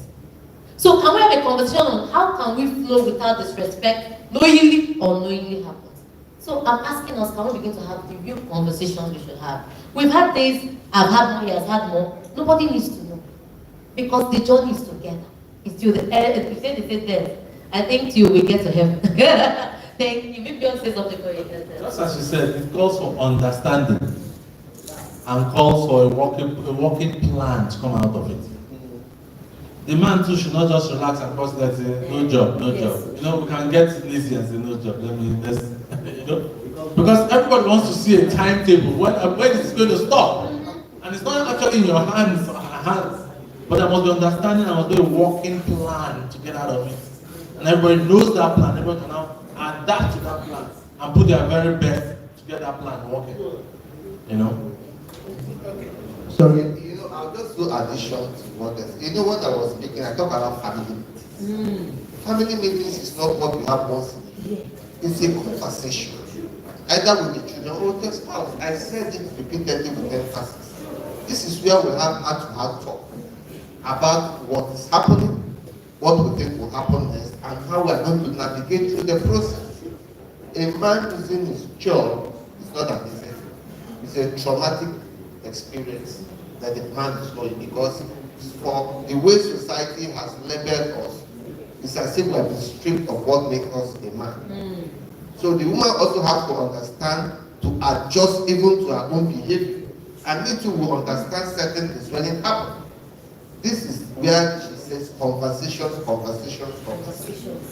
Very, very important. I am not saying it's anywhere easy, but what I'm saying is possible. And through that process, a lot can be learned.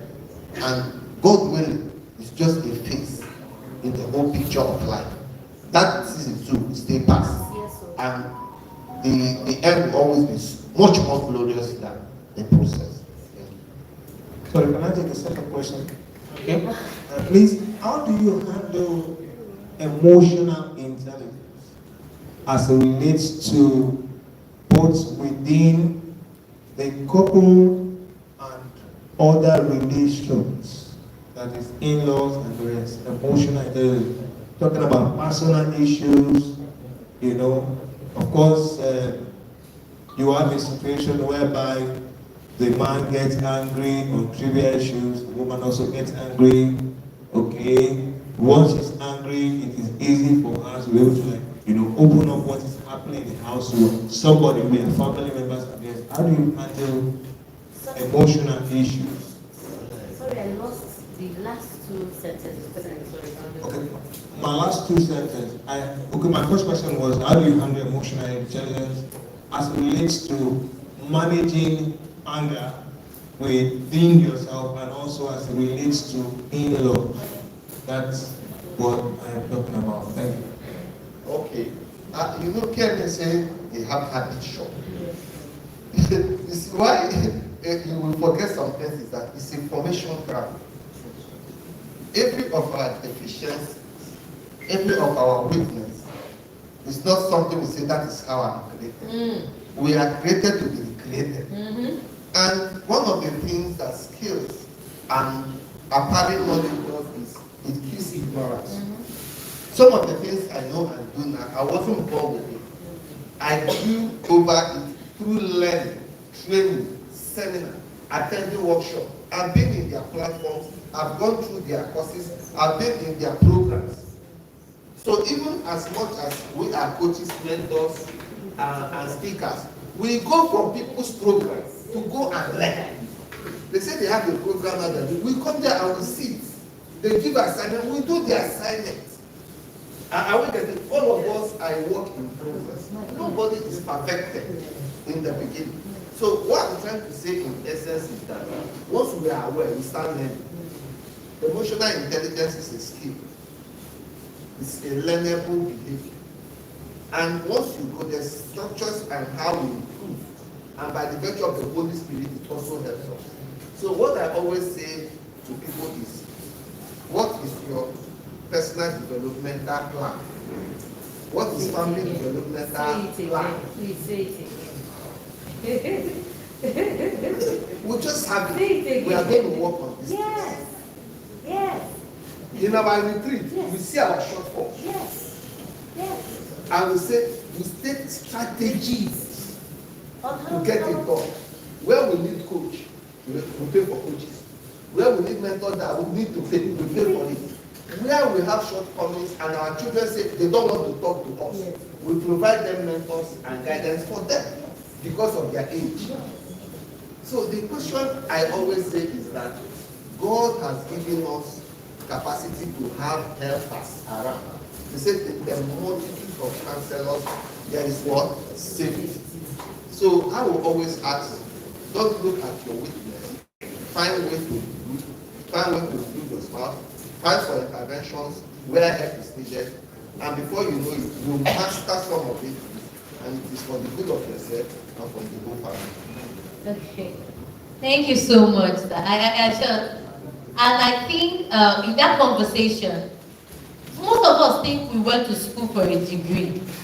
And I tell people all the time that you went to school to understand that learning is the way, to create the formation to always learn. So, and I will toe the line of self when it comes to emotional intelligence. If you identify a problem in your home, whether it's personal or your spouse or the children, we have vision retreat. We identify areas, who we are seeing now, we are better because of those vision retreats. So we identify certain areas we will work on for the year. And we have quarterly meetings to see how we are progressing. If it's books, as I said, we buy. If it's mentoring, we go for it. And we are accountable to one another. Our children are now teenagers. Our youngest is a teenager too. So, you know, we had our vision retreat October, our vision retreat is always October 30th. We had it a week before this year. We sat down, we went for our meeting, and we looked at areas, and we graded ourselves. The areas they are not well falling short, we'll grade it and we'll question why. So we have areas that personally is a problem to him, or to me, or to the children. We ask ourselves, how can I help you?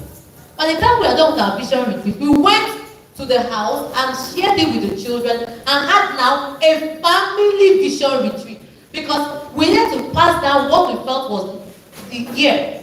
So, sir, the first question is, emotional intelligence requires you, they said knowledge sets us free, requires information put in. So how do you get that information? And is that emotional intelligence both ways? Because sometimes we identify something in someone that is actually in us. So, and I'm being frank, because sometimes you are angry, so how can I help both of us to where we're going to? Then for in-laws, I think that the rule cliff is very important. In-laws have a place where they stop. Healthy marriages are built on boundaries. You might be my sister, you might be my brother. You know, culture has a way that they can, you know, they are elder. What are our rules in our house? Like in our own house, people might not like our rules, but they work for us. My mom and my sister, they are here present. And they want to come to my house. You can't just wake up in my house and just drive to my house and say, I'm in front of your house. You know how it will happen. I know what I'm trying to say. I have plans, you call. We would like to visit today. Will you be available? And if it's okay for us, we'll let you know. It doesn't mean we disrespect, because we want to treat you right. That's why we need to value our time. So what's the agreement in your family on how you treat both in-laws? You treat both in-laws the same way in our house.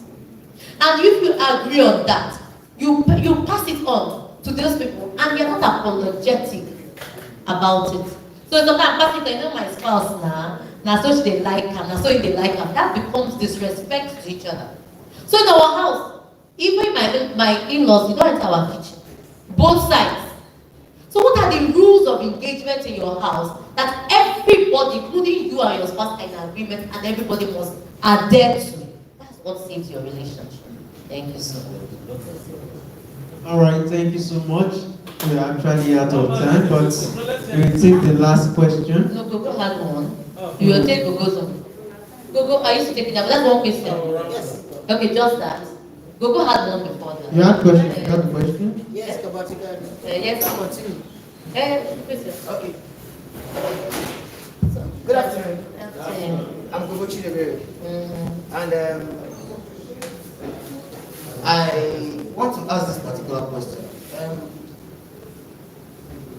What is the percentage or level when conversation can solve a marital issue, especially when it has to do with financial matters? Because when you talk about conversation, from conversation, I think you are trying to emphasize on communication, right? I think it's communication. Maybe just use the word communication instead of conversation. Either heart-to-heart conversation or, yes, heart-to-heart communication. If you have talked and there is no solution, you have involved all parties necessary, and they have done the solution. And like somebody who advised me before I got married, that ITK. I don't know. ITK is what kills marriage faster. I know you know. So our two we know, and it doesn't solve anything. Okay. So the situation is you have communicated, because I was in that situation you mentioned. But can I ask a question? Can you give a bit of case scenarios? Because I think it's too broad. Okay. So it's not helping anyone. Yeah, that's why I said let me streamline it to what you said. Beautiful. I lost the job. Okay. I started working, I think 3 years before I got married. So I was working, I was caring for her when we got married, when we had our first child, and then the second child came. So after 2018, I lost my job. So, but then, I am this kind of person that don't stay home place. Even if I got married, I like working. Even I'll be there. So I walk. So that then I discovered that there is this resentment. She might not really say it vocally, but the actions, because I went to school, so I should be able to read people's actions, not just assumption now. Like for instance, you say good morning with one eye. At least, if you don't say it with your mouth that you have a problem, at least you have acted it. So I noticed that she started acting out, and over a period of time, only for me to understand that there were accumulated loans, which I just upset. It happened like 3 times. She didn't tell me. So in that kind of a situation, and we have been communicating, and at the stage, I was the woman in the house. I look at my child. This is the second. I bat them, take them to school. She works. When she comes back, she complains, I don't bring money, I don't bring, but I go out. I try as much as possible to handle things I'm meant to handle. So now, in that kind of a situation, it's not happening now because I'm the kind of person, when something touches me too much, I become a tough skin. I move. So whether it comes, it's daughter or not, it's not my business. Really? As long as my children, they are fine. So that kind of a scenario, we have communicated, we have talked, we have involved the families from far and wide to get involved in the matter. We have, okay, go for this thing. And on top of it, it occurred like 3 times. The loan, almost $1 million. It occurred like 3 different times, without my knowledge. So, in that kind of a situation now, is it communication that will solve the problem? That's what I want to know. I want that to know. Thank you so much, sir.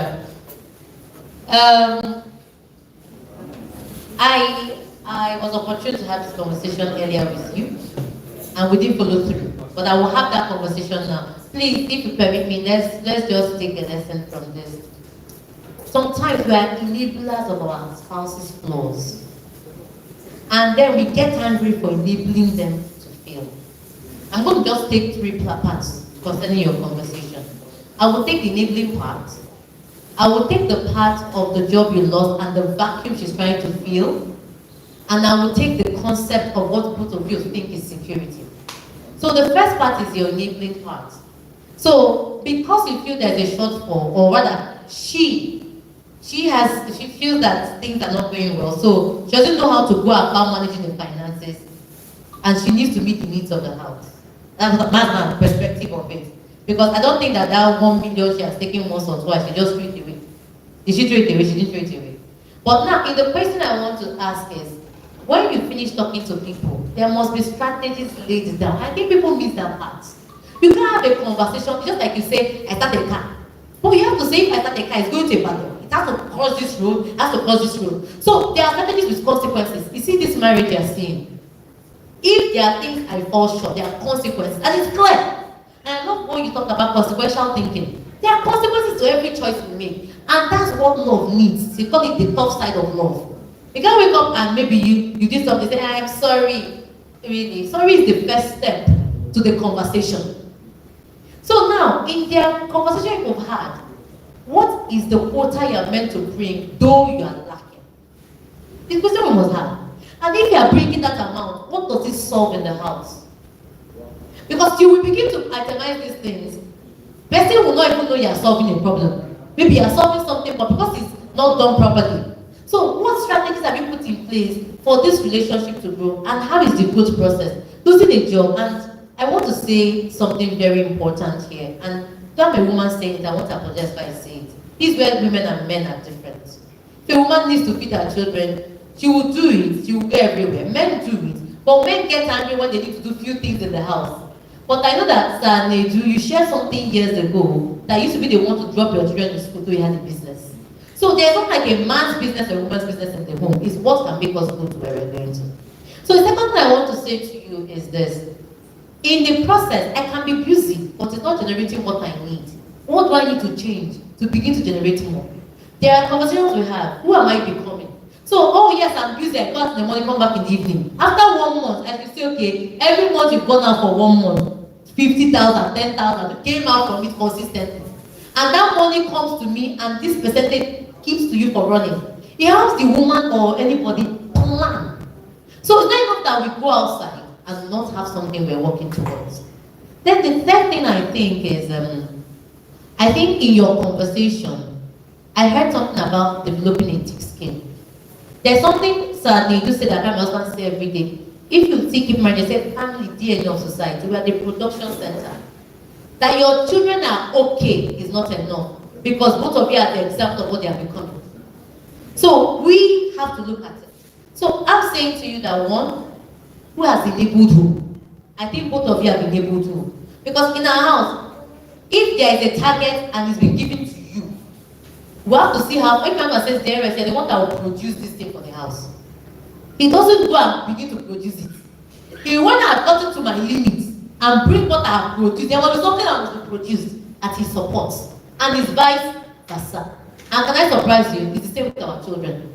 If our children say they are producing this in the house, we don't support them. You have to see what you can deliver. Let me give you a simple example as I give out to phone. Our son had, they lost their basketball. And we have an agreement that if we buy basketball for you in 1 year, whether you lose them, you throw out. Yes, so yeah, that's our concept. So they lost the basketball and they were wise enough to share it with us and we didn't answer them. So they decided to devise how to regain their basketball. Number one strategy they did, 3 of them, was during the holiday. They said, okay, all the lunch money they give us, because when we were going to school for lesson or something, we will save it. That was one strategy. Second strategy is that we can teach our friends, because our friends are quite intelligent, and they pay us for teaching them. So they began to generate the income. When they got to 70%, they came and said, for 3 weeks, this is what we have generated. Can you help us? So it is till we begin to know that we must be accountable, whether we lost or we didn't do something, and say, this is what I'm contributing in spite of that. And we're in agreement that that's what is expected of us to contribute for that season. There will be issues like this. I hope that has helped. So, okay, sir, it is you.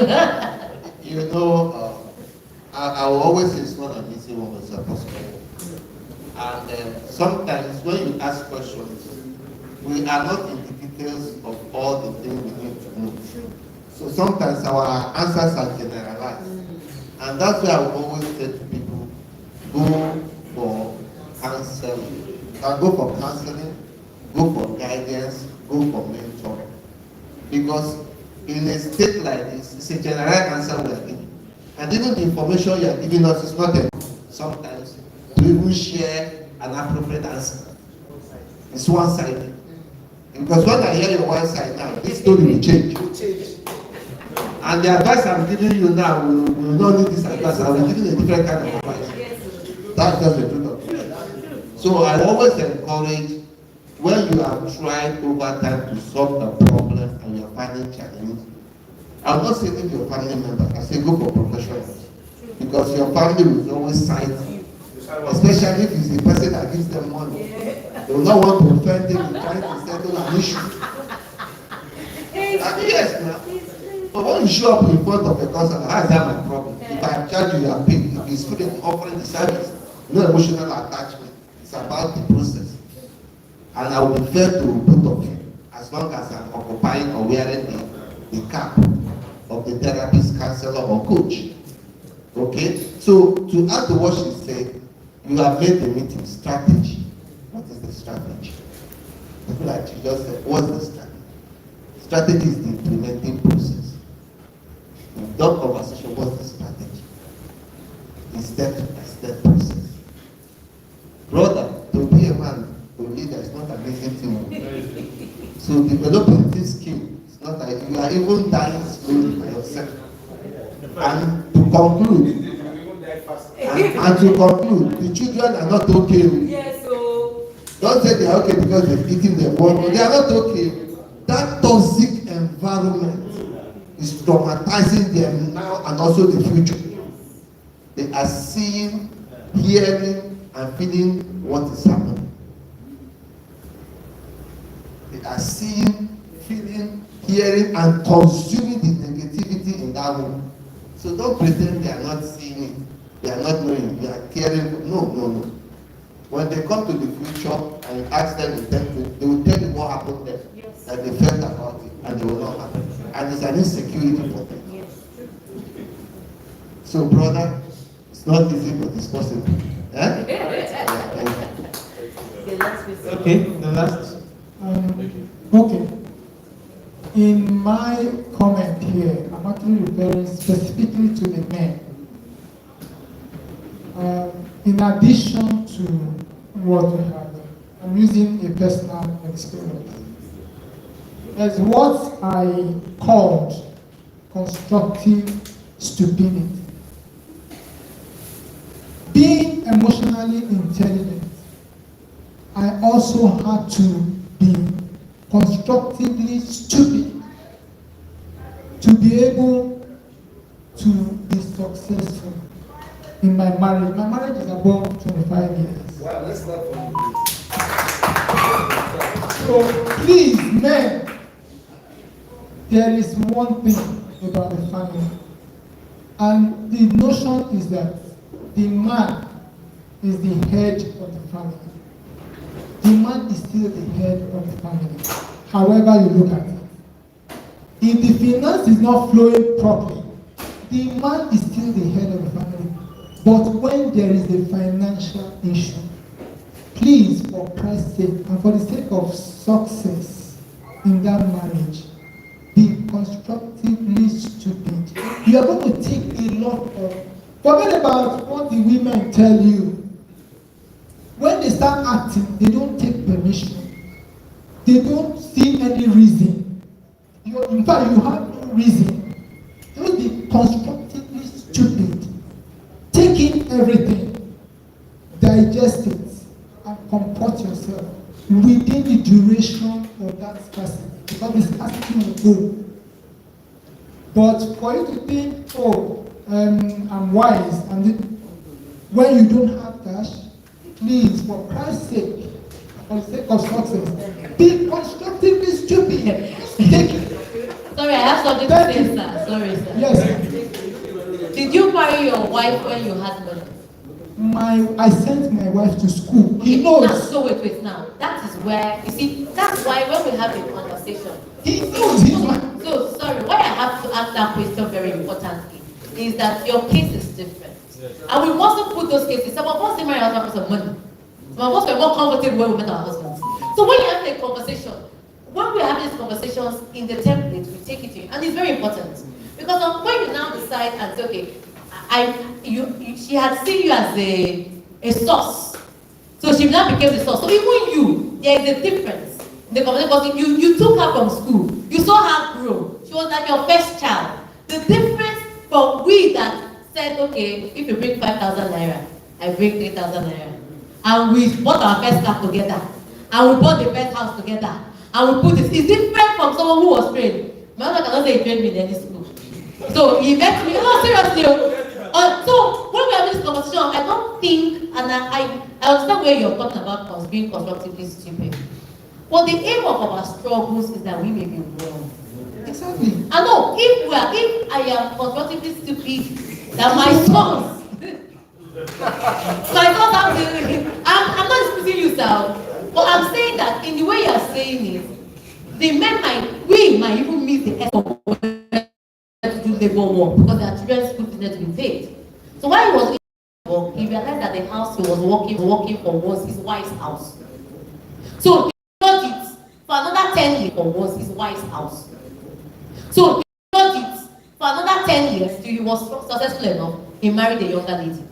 Now, that construction did not bring oneness. That's what I'm talking about. So, in every conversation that happens in our marriage, be constructively stupid if the end result does not bring us together, where our children can see an example and a legacy, then don't do it. That's what I'm saying here. Yeah, but take my statement in full context. Okay, beautiful. I said, constructively stupid to be successful in that marriage. Bro, thank you, everybody. Thank you so much.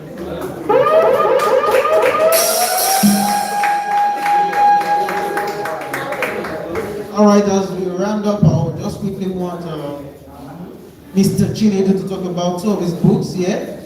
He brought 2 books here, and I believe it's going to be helpful to us and how we can get them. Okay, I have with here the ABC of intentional parenting. how to love, lead, and influence your family with ease. And practically what I taught here was basically from Facebook, written by Kmai and Edumobi. That's my wife and I are co-authors of this book. And most of the things we share on parenting actually is more amplified in this book. This is 5,000, and this is Amplify Your Life, what you need to start your day energized, live your best life now, and go to bed happier. Is a template of how to have a more fulfilling and satisfying life in the 12 dimensions of living. It was written by my wife, Keepingmarriagealive, for 9,000. Thank you. Where can they get I have some copies with me here.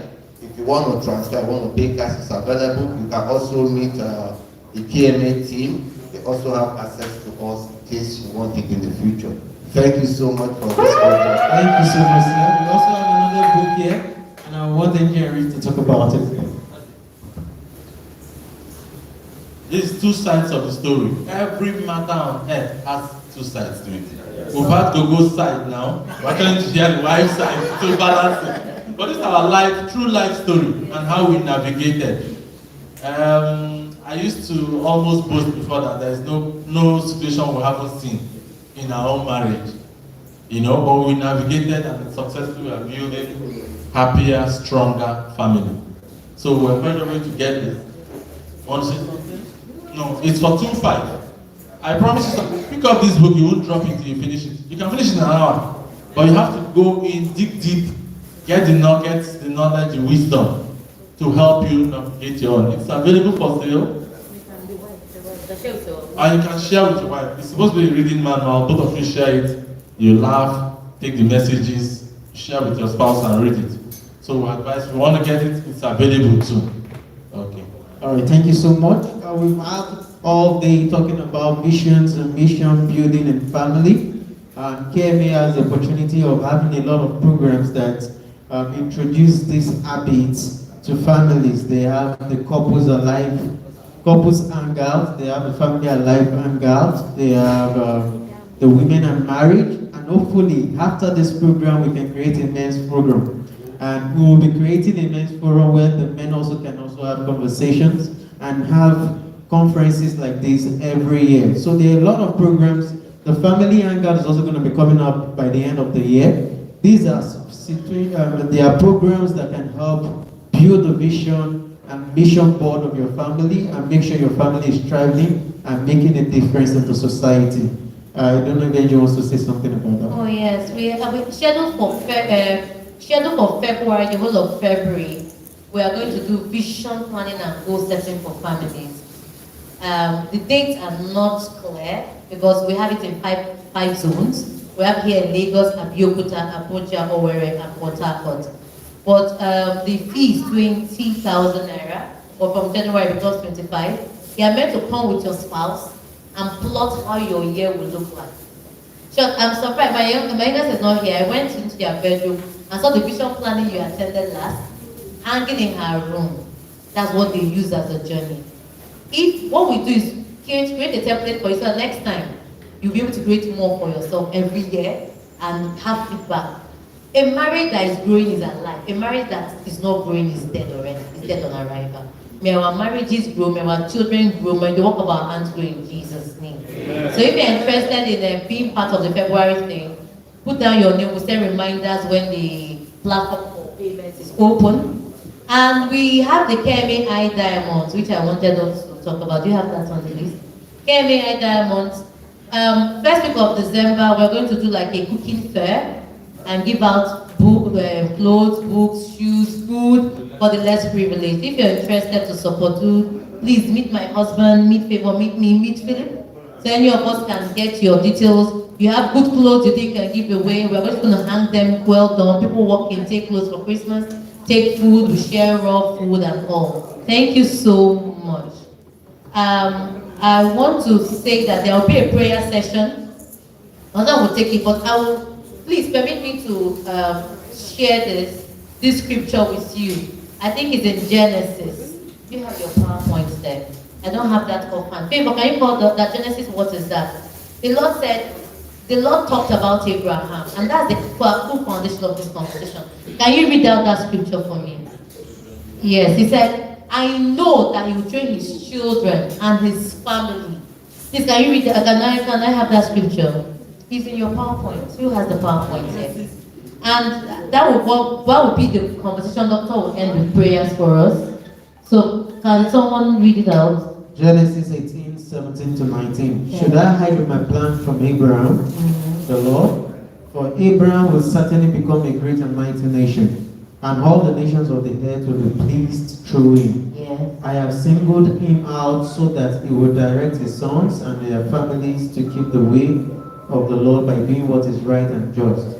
Then I will do for Abraham all that I have promised. Okay, so praise the Lord. My husband will pray for us. I wanted us to say that scripture. Please, can you hear me, sir? One of the questions I didn't see on this table, I thought we will ask ourselves is, why is there an authority clash in our marriage? I mean that an authority clash, where we expect a level of authority and it seems lacking, especially for our men who are leaders. I will say to you that if you are building your marriage on your terms, there will be an authority clash. But if you are building your marriage on the terms that God put it, God is the one that gave every man the authority to lead his home. And that's why Genesis 18, he said, how will I hide what I want to do? So I want to ask that authority, that level of influence you are seeking for is very important if you relate it with what God wants. Have you hidden yourself, God, this marriage you gave me, this family, this position, what is it? What are you saying? And then take it from there and relate it to your family and then run the race. And I think that's a vision. God put every family for a purpose. What's your unique purpose? Not your own plan. Just like a policeman, if you see a policeman, and a person might be here today without a uniform, will you know the policeman? No. But what is your uniform?